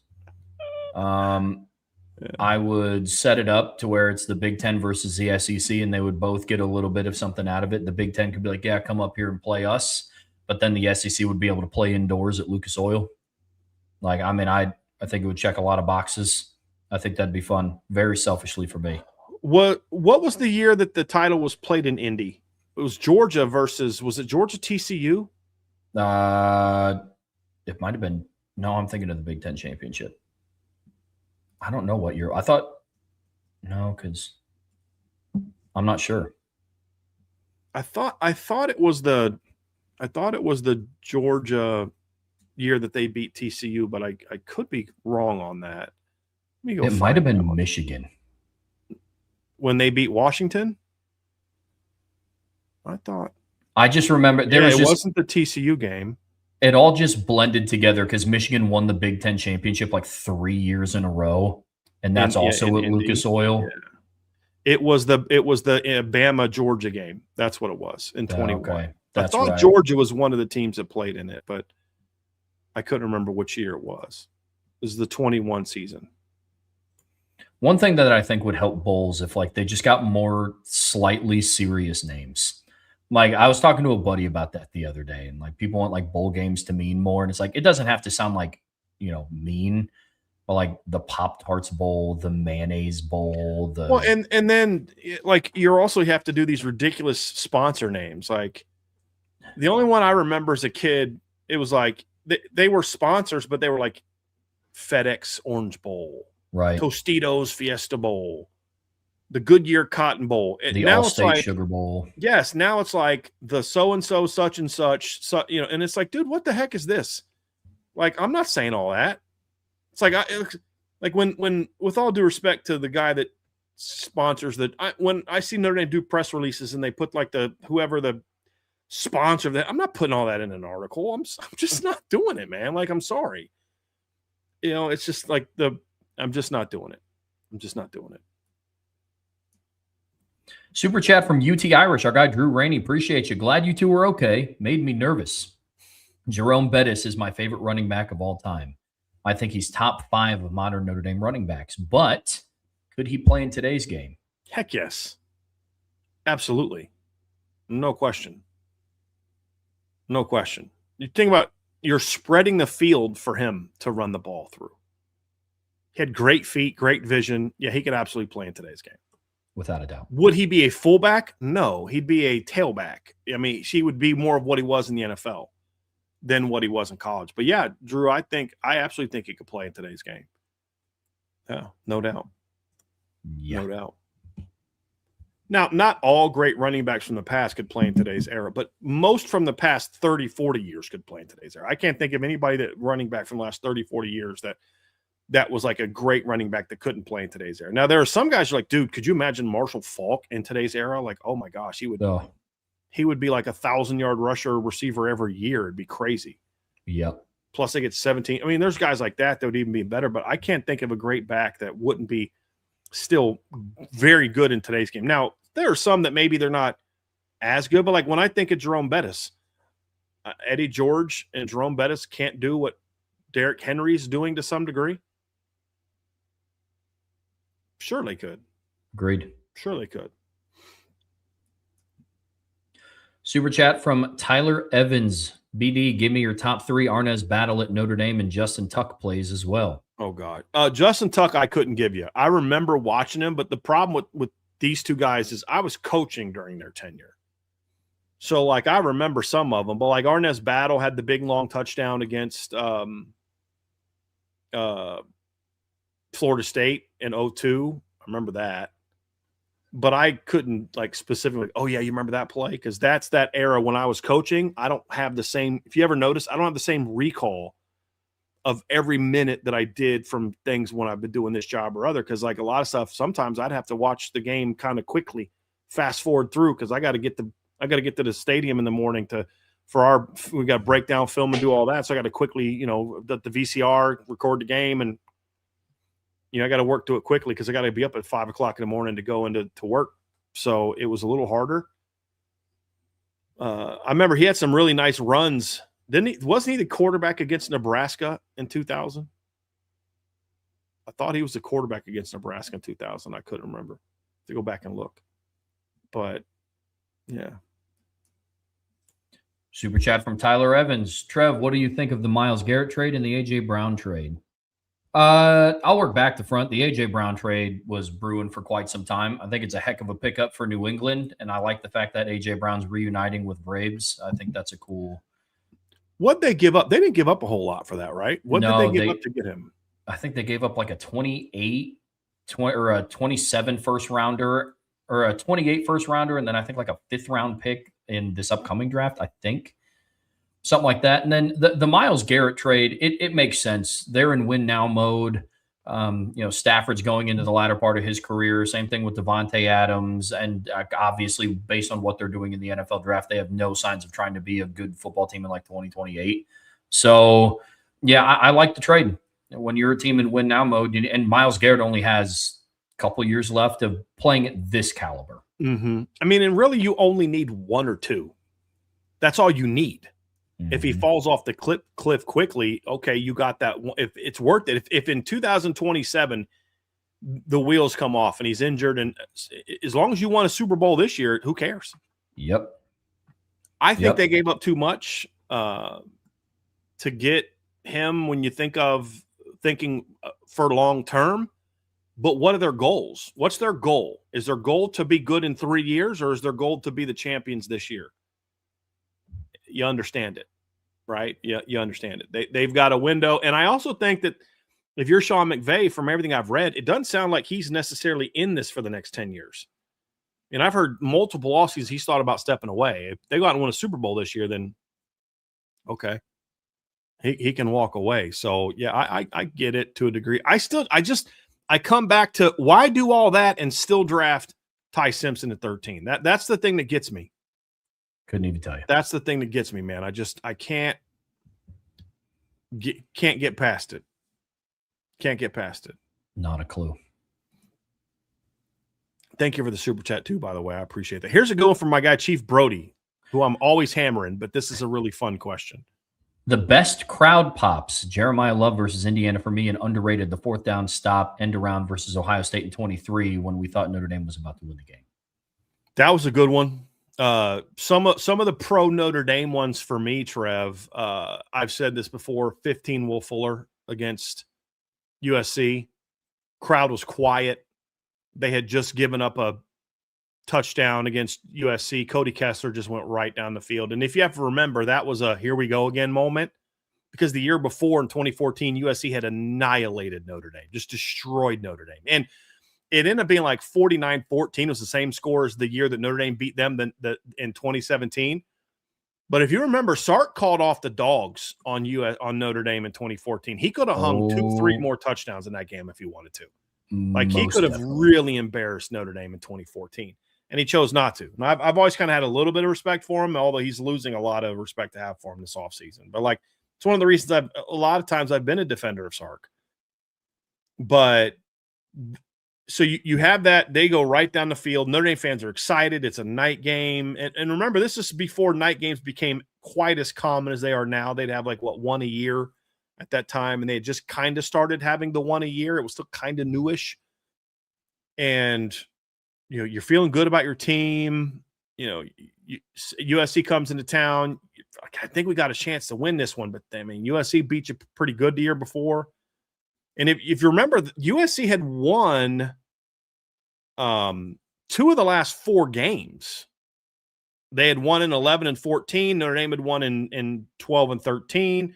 12 and 13 were both very close games. USC beat Notre Dame by double digits in their 2 wins. So we weren't in the whole Notre Dame is dominating USC moment yet. This game helped start that. They go right down the field and score. Notre Dame goes in motion. They put a Carlisle in motion. That brings the safety down. Great, by the way, great starter for Mike Denbrock. Great opener for Mike Denbrock.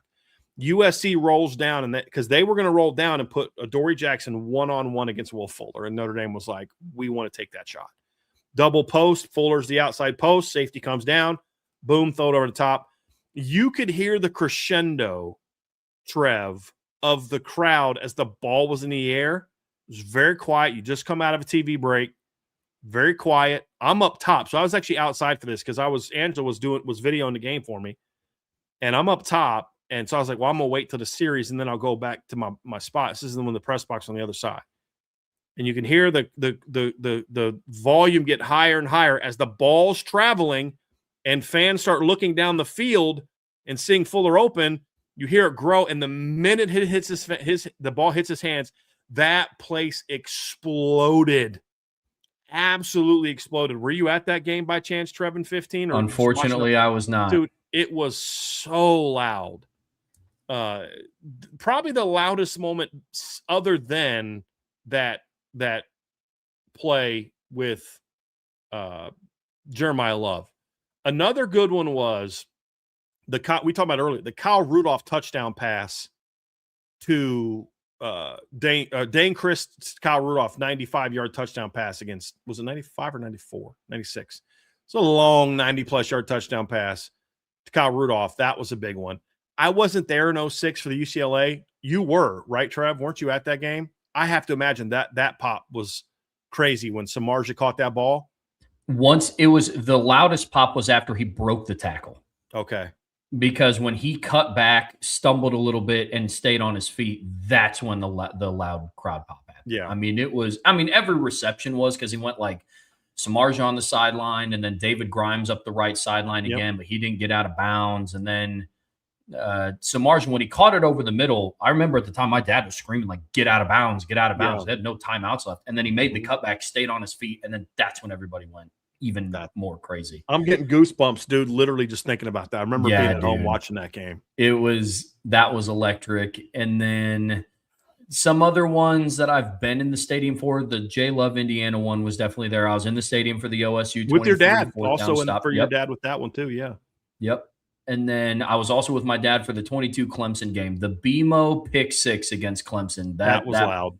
That place was Xavier Watts' pick against USC in 23 was pretty loud too. When he picked off Caleb Williams on that first drive, that pop hit pretty loud too. Because they saw when he picked it, they saw he has a path. Yep. He's got a path. But yeah, the BMO pick, that was a big moment. Avery Davis touchdown pass was the biggest missed opportunity for a crazy crowd pop in Notre Dame history. Because remember, there was only, I think, students. And a small number. That's the one regret I have, is that play happened during that year. Because could you have imagined what the crowd would have been like if that would have been a full Notre Dame stadium when Ian hit Avery Davis on that play? Oh man, that'd have been awesome. It was a pop for 20,000. Yeah, like it was a pretty good pop for 20,000. Could you imagine if that place was full? Oh boy, that'd have been a. Now here's the loudest crowd pop I've ever heard. Was actually in Michigan Stadium in 2011 when it was similar to the Will Fuller one. They ran that wheel route, and the crowd didn't see it until the ball was about halfway. Then they realized, holy crap, Jeremy Gallen's wide open. When the ball hit his hands, that place went bonkers. And then again, when he made somebody miss, I can't remember who it was. That was the loudest I've seen a stadium, like honestly. Now there's 20,000 more people there, but that was the loudest. The most electric was the Jeremiah Love one from 2023. Because it was already the crowd was already like super amped from the Xavier pick. So it was kind of like back-to-back plays got them fired up. It was the Xavier pick was super loud. And that doesn't get talked enough about how loud the crowd was when Xavier picked off Curtis Rourke. Because remember, Riley had just gotten picked off the tip ball. Yep. And then when Xavier picked him off, that crowd was loud. So they were already kind of like, they were already excited. They just got done yelling. And then when Jeremiah when he cut and he got the edge, we all knew as soon as he got the edge on that DB, we all knew he was gone and he wasn't going to get caught. And that was the longest pop. You know what I mean? Like this, and then the whole way. I mean, I don't think the crowd's quieted down for 5 minutes. I mean, it was insane. Can attest. Like it was insane. It was awesome. Yeah, it was awesome. Yeah, man. Michigan 2011 still gets me though. It just that was a. If you can remove yourself from being a Notre Dame fan for a second and just a college football fan, that was a pretty intense moment. That game was an intense moment. But there's a lot that we've seen where the crowd's been crazy, but nothing like the Fuller TD in 15 or the Jeremiah Love one. Real quick, I have a feeling we're going to get some from Miami Notre Dame this year, though. I would be shocked if I'd be shocked if we didn't. Yeah. Real quick, before we go to the next question, is there a college football play that you wish you were in person for but weren't? Like not Notre Dame, just in college football. Chad, I want to hear from you guys too. Yeah. Man. I mean, I wish I was in the Rose Bowl in 05. I mean, take non-Notre Dame. So I'll pick a Notre Dame one and Notre Dame. I would have loved to have been in the Rose Bowl in 05 for that last drive and that fourth down run from Vince Young. That would have been amazing. Like I'm trying to think of like what it was like when Christian Gray picked off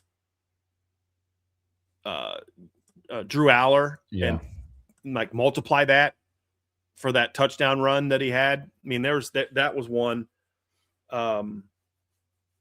If I could be there in the stadium for one, oh man. I mean, Pat Terrell knocks down the Steve Walsh pass in the end zone for 2. I heard that the Reggie Bush 2-point conversion, or Reggie Brooks 2-point conversion catch against Penn State, I've heard was really loud. I heard the 88 Miami game was just, the whole game was just nuts. But I have to think that Pat Terrell breakup, or maybe the Pat Terrell pick 6 would have maybe been some big, crazy, crazy loud moments from that game. But I mean, if I could be in a stadium for one play, man, Trev, that's honestly, I think I probably would have liked to have been there for the Brady to Samardzija play against UCLA. Like maybe I was late to the game and I didn't get there till that last drive. So I can miss the whole first part of that game, which sucked. It's a terrible game.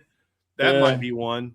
That might be one. But like a lot of the ones in the last 15 years I've been at, which is just one of the blessings I've been able to deal with. But like, maybe Rocket, maybe, maybe being in Michigan Stadium when Rocket took 2 back to the house in 89, that might have been a fun one to be at. That might have been a good one to be at. Yeah. Yep. Good ones. Yep. Mine, college football wise, I would say the kick 6. That's what Sean Stewart said also. It would be, that would have just been the most electric thing. Yeah. Andre Tonsel said that one too. But Notre Dame wise, if I could have been in the stadium for any one of them, gosh. I mean, honestly, from how much you've talked about the 2015 USC game, I would have loved to have been there for that. Oh, dude. Well, because remember, here's something about that game too.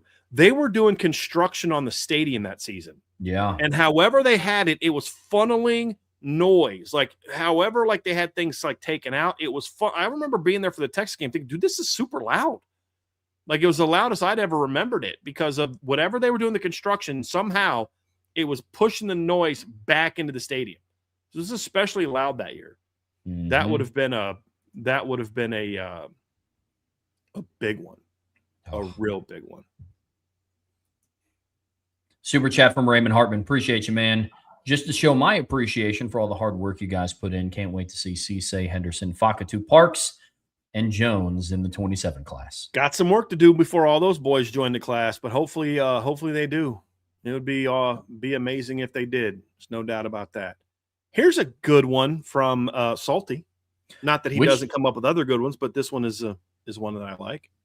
Which 2 players amongst the following group are you most looking forward to seeing in action this season? Jeremiah Smith, Darian Mensah, Leonard Moore, Dylan Stewart. Probably the latter 2, Leonard Moore and Dylan Stewart.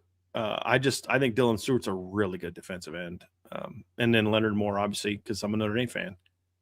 But with Jeremiah Smith, I don't have the buzz because I don't know what the offense is going to look like. So it's hard for me to envision what he's going to look like because I don't know what the offense is going to look like. But honestly, all 4 of these kids are going to be fun to watch this year. I really do. Yeah, I'm with you. I'd go Leonard Moore as well because there's nothing that Jeremiah Smith is going to do this season that I haven't already seen him do. Right. And you could make a case about that with Leonard Moore, but I'm a Notre Dame fan, not an Ohio State fan. So yeah, there you go. Yep.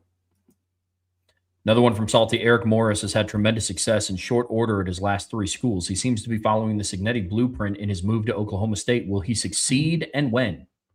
I don't know that I agree with the premise of that question, Salty, to be completely honest with you. I mean, he went to Incarnate Word and he went 6-5, 5-7, 3-3 before going 10-3 in his 4th year. And then his first 2 years in North Texas, they went 5-7, 6-7 before going 11-2. And he walked into a program that went 7-7 the year before and 6-7 the year before that. So it's not like they were this terrible team that he needed time to get him to 5-7 and 6-7. I mean, he pretty much had him the first 2 years of what they were the 2 years before that. So I don't know that I would put him on the same level as Curt Cignetti because it did not take Curt Cignetti very long to win at places. Now, part of that is, he maybe he walked into some better jobs. I mean, you could argue that, but I don't know that I would necessarily argue that, Trev. I mean, he walked into a situation with IUP where they were 6-5 the year before he got there, went 7-3 in his first year. In his second year, they were 12-2 and went to the national quarterfinals. Elon, they were 8-4 and 6-5 his first 2 years, so they weren't great, but they were 2-9 the year before he got there. So he got him turned around pretty quickly. And then at JMU, they were good when he showed up. I mean, that's a job he walked into where they were already pretty good. They were coming off a 9-4 season, but that 9-4 season, Trev, they finished ranked 10th because one of their losses was to NC State. So really, they were 9-3 in their level, and then they made it to the college football playoffs that year and did well. So I don't put Eric Morris in the same level as what Kurt Cignetti, just on track record. So will he be? But is he following the blueprint? Yeah, bringing a bunch of players with you from the school you went to make sure that you can establish your offensive culture. I think that's smart. Will he succeed and when? I think he's got a chance to succeed. I mean, his offense works if you can get the right players there. It's all going to come down to how he can recruit and how much support will he get from the school. That's really what's going to come down to. But I think that system could win in that league with better players. I mean, he took the best players from North Texas. It's not like he took the whole team. If he took the whole team, they're going to not be very good this year. But he took their best players and then went out and got some other players from the portal. And yeah, I think he's got a shot to win there. I'd say give him 3-4 years because that's the time he's needed at the other places. Agreed. Another one from Salty. Will Michigan, Tennessee, Florida State, and Utah be better or worse than they were in 25? I think Michigan will be better. I just don't know that it's going to be reflected in their win total. Agreed. Because their schedule's pretty tough. Tennessee, similar. I think Tennessee's going to be better. I don't know that it's going to be reflected in their win total. I do think they'll be slightly better. Florida State, I think will be better. I think the only question is how much is because if they go 6-6, it's better than they were last year. Utah, if I had to bet, I'd say the same or worse. I don't think they're capable of being better than what they were last year where they went 11-2. I don't think they're going to be better than that. They lost too much. 2 first-round draft picks, a tackle, their best pass catcher, their best DN, their best nickel. They lost a lot from last year's team. And, of course, lost their offensive coordinator and head coach and offensive line. Didn't the offensive line coach go with them as well? Yes. So I think that at best they're going to be the same as they were last year. But if I was had to put a prediction on it, and we will at this point, some later down the road, I would say not as good. Yep. Utah's over/under win total right now on FanDuel is 8.5. So, and I'd have to think about which way I'd want to go on that one. Agreed. Yep. Which college football games that happened in your lifetime do you most wish you could have attended? The non-Notre Dame one I already answered. It would have been the Rose Bowl in 05. But the Notre Dame game I wish I could have attended in my lifetime, and it will not be an option for you, Trevor, is 1988 Notre Dame Miami or 1993 Notre Dame Florida State. Either one of those two. If I could have been there for those games, that would have been amazing. Would have been amazing. Yeah, in my lifetime, I mean, honestly, either the Sugar Bowl or the Orange Bowl, I wish I was there in person. That would have been fantastic. From 24? Yeah.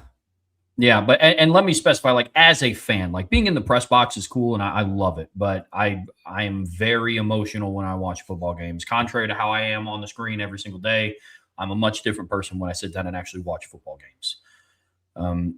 So definitely those 224 games. I know they lost it, but I would have liked to be in person in the 05 USC game. Because, like, that's just one of those, like, all-time, like, when you think about that rivalry game, that's an all-time great in that rivalry game. I mean, I would have been very mad going home, but to be there in person to experience the ups and downs of the game, yeah. But that's probably another one. 15 USC I talked about. 2012 Oklahoma would have been cool to be down in Norman. Yeah, there's a lot. From J. Melvin Bryan, I saw you respond to the people on 3 saying we know more about Miami than Notre Dame. I think Miami will be elite. They remind me of Notre Dame going into last year, but saying we know more about them is silly. Yeah, that was from JD Pickle and Jake Crane, my guy Jake Crane. He and I were texting actually afterwards. He texted me that segment, and I was like, I got some things to say. Jake's a good guy. But no, I just think that's a bad take. Look. You guys tuning in here. We got Miami fans. We have at least 2 today. Sometimes Albert McKinney's in here. At any point in time, have we come across as like anti-Miami and like negative to Miami, like, oh, they're not going to be good? I think we're very favorable to Miami. We have them as a top 5 to 6 roster. We have them as a top preseason top 5 to 6 team. I think Miami's going to be better this year than they were last year in a lot of areas. We think their offense is going to be dynamic. But, like, to say that we know more about Miami than we do Notre Dame makes no sense in any way, shape, form, or fashion. And then somehow, like, poo-poo, we're relying on a couple Ohio State transfers. Well, A, that's kind of a good thing. B, like, Notre Dame's got more 100-yard games at receiver coming back, playoff games at receiver coming back than Miami does, with all due respect. Like what do we talk? Offensive line? Do we know more about Miami's offensive line than Notre Dame's? Do we know more about Miami's quarterback? And then this is the thing is, like, they were saying, oh, we know more about Darian Mensah. You do? Because, yeah, we watched him play in the ACC last year. You watched him go 8-5 in the ACC last year. You watched him lose to UConn and Tulane. Now, that's not fair to him because he was at Duke, not Miami, but we don't know more about him than CJ Carr. We don't know more about their offensive line. We know more about their running backs and receivers. I'll give you that. We don't know more about their defensive line. You don't know more about their linebackers. And you could say you know as much about their secondary. I would argue you don't, because I think they have bigger holes to replace than what Notre Dame does, because losing Keontae Scott was a big loss, and they also lost one of their starting safeties. So even there, you don't know as much. And they both return their entire coaching staff. So at best, you could make it a wash, but you could even argue, hey, I still think Miami's going to be better. This isn't even about me saying you should rank Notre Dame ahead of Miami. I don't. Look, Miami beat Notre Dame last year. They beat Notre Dame the last 2 times they've played. But to say they know more about Miami than Notre Dame is just, I don't know how you can even defend that. And so my pushback is not at all about, oh, Notre Dame's going to be better than Miami. They're going to beat Miami on November 7th. I don't know either of those things. I would predict that they will do both of those things, but we're Miami's really good in the Miami's really good category for this season. But just getting into this whole thing, it's, how can you say you know more? Spencer, what 100-yard playoff game receivers does Notre Dame have outside of Greathouse? I said games. Notre Dame has 2. I think Miami has 1. Correct? Yeah. Games. So the point being, you can debate that Miami is better than Notre Dame, should be ranked ahead. It's fine. It's a different conversation for a different day. But to say we know more, not to mention ESPN has Notre Dame as the number 1 most returning talent in college football. Production in college football. 73%. So in no way can you say that we know more. You can say you like Miami more. That's fine. But to say we know more, that just was a really bad take. It's just really bad take. Agreed. From Just Your Ordinary Joe, what might we anticipate in terms of eventually learning what concessions Pete Bavacqua and the administration enacted out of the ACC in the interim between the playoffs and now? Honestly, Joe, I wish I had an answer for you. This is my guy, Just Your Ordinary Joe. Love Joe. Hope to see you again at a tailgate this year. By the way, we're going to be tailgating as of now, the plan is to tailgate for Rice and Michigan State and then Miami. I honestly don't know. I think one is, if we're ever in this situation again, you're not going to do that crap again. I think that's one, but that better not be it. I'm hopeful that part of this is going to be working with Notre Dame on a schedule, changing the schedule. Hey, listen, we want to play so-and-so in 29, but in order to do that, we need to drop this team, and then we need to pick up this team over here. Even if it's something like that, but you're going to work with us. We want more Florida State. We want more Miami. We want more of whatever and less of that, or that. Don't ever send us we've already had to play at Wake Forest twice. We're good. Don't ever want to do that again. And because they played there in 2011, which was not part of the ACC deal, but then also again in 2018, which ironically was Ian Book versus Sam Hartman. Sam Hartman was a freshman on that team. He got his face beat in that game. He was like $180 as a freshman. Battled, and then they brought in the kid, Jamie Newman, I think his kid's name was, the athletic kid that ended up going to Georgia and flaming out. But honestly, I don't know what else they are going to get from them. I don't. feel like there's going to be a ton. Maybe they got a little bit of a higher, pay. I don't think that's going to change. I don't think Miami's or ACC going to pay more. But I do think that what you're going to see is hopefully some scheduling changes that, hey, you're going to start doing right by us. And it's about all. Sadly, I think that's about all we're going to see if we see that. I don't have a lot of optimism. I'm just saying, look, let's not evaluate, let's not judge, and let's not lose our minds until down the road when we know. But I don't have a ton of optimism that anything's going to change. Same. Maybe there's a deal in place that if Notre Dame beats Miami on November 7th, then come playoff selection time, the ACC network will just play that game 5 days in a row all day. That'd be nice. Mm-hmm. Yep. And last one, Trev. From Sean Stewart, going to be going to my first Notre Dame home game this season. What are some of the good places to eat around the area? It's funny. I don't eat a lot around the area because, I cook at home and then we live about 15, 20 minutes away. There's a lot of places right across the street, Eddy Street. I think was it Brothers? Is that the name of the place? They have decent food. There's a couple other restaurants right over there. There's a Five Guys right over there. Brew Burger is pretty good over there. Yep. So right across the Eddy's. I also honestly say, if you're ever in town, eat at Legends once. If you've never been, I actually like Legends. Now I haven't been there in a couple of years, but they have a pretzel bun for their burgers. That's really used to have it it's really good. So their burgers I've had there have been good. Their fries are good. If they still have the pretzel bun, that's amazing. And it's just a bunch of Notre Dame stuff. You're on campus. I think it's cool to eat at Legends. I do. It's cool. I just enjoy it. So that's always a place to eat. And again, it's not just. I have never had a bad meal there. I've been there with Angela before. I've met a couple buddies there. Like, I actually enjoy eating at Legends when I'm on campus or when I'm meeting somebody. Now I don't go there on my own just on a Tuesday night because it's a bit of a drive and traffic over by the stadium and all that kind of stuff. But and I don't know. I just feel weird being on campus a lot. Like, occasionally I'll go to the bookstore, but I just feel like, are people going to be weird if I'm here? Are they going to think that I'm, how Notre Dame is with stuff. But yeah, I'll go there and eat, and it's a good meal. Like, it's good food. If you like pizza, there's two places to go. There's Rocco's. If you're like more of like the Midwestern pub style pizza, Rocco's has great pizza. That's more, would you call that downtown, Trev? What would you call that part of town? It's kind of downtown. Downtown-ish, yeah. Yeah, and then the other one is, so if you leave campus and you take a left out of campus onto Angela Edison, it's Edison right in front, and it turns into Angela.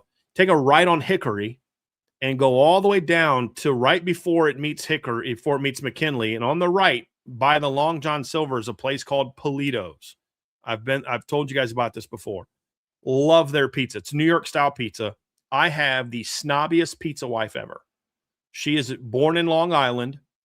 On Long Island. Somebody got mad at me. I said in Long Island. It's on Long Island. Born in Hop Hog. New York girl. Grandfather lived there till he passed away. Like, she's a New Yorker when it comes to food. She's Italian also. So that adds to her pizza snobbery. And there's only two places we've ever been outside of New York where my wife has had New York style pizza that she liked. One was in, honestly, Reno, Nevada.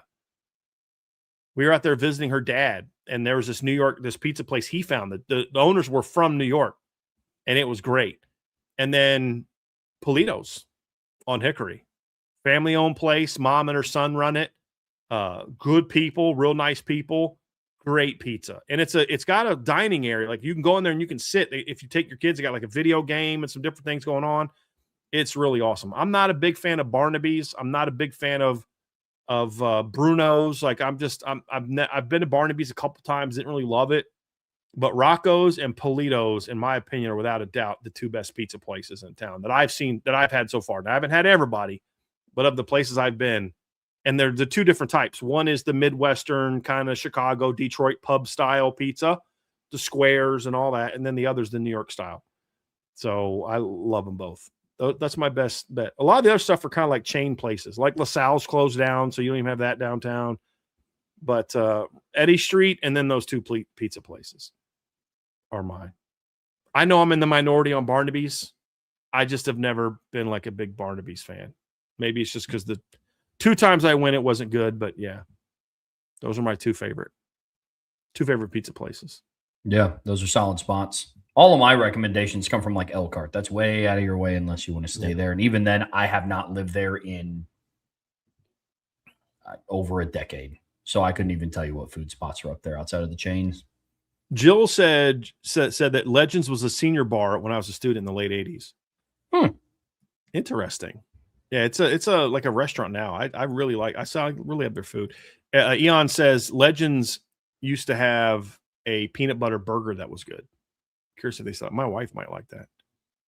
But yeah, I just get the bacon cheeseburger with lettuce and on the pretzel bun the last time I went with their fries. And just the only thing with the fries, I always ask for extra crispy. So I always get extra crispy fries. I do that everywhere. So I don't know if their fries normally are extra crispy, if they're just that way because I asked for it, but I really like their fries quite a bit. So I've enjoyed those. So that's what I would do, Sean. Eat at Legends, Eddy Street. Because like the reason I say Eddy Street is you just want to be around campus as much as you can when you're in town for a game, especially if it's the first time you've ever been to a game. Yeah. Just be on campus as much as you can. Don't go too far away. Except maybe your hotel, which it might be smart to have that be far away because it's so expensive staying near campus. It's ridiculous. Yeah, very ridiculous. Well, folks, that's going to do it for us here today on the Irish Breakdown Podcast. Guys, go live this evening here in about 15 minutes. I got rapid fire coming up. Brian and I will be back on Monday for Buy, Sell, Hold. Make sure you tune into that 1 p.m. on Monday. Have a fun and safe weekend on your way out of this show. Be sure to hit that like, hit that subscribe, hit that notification bell. Be sure to share this podcast with your friends, family, anybody that you know loves Notre Dame and college football as much as you do. But as always, the best way to support what we do here is subscribe to the premium message boards at boards.irishbreakdown.com. Enjoy your weekends. Until next time, that's Brian. I'm Trevor. We'll see you back here very soon on the Irish Breakdown Podcast.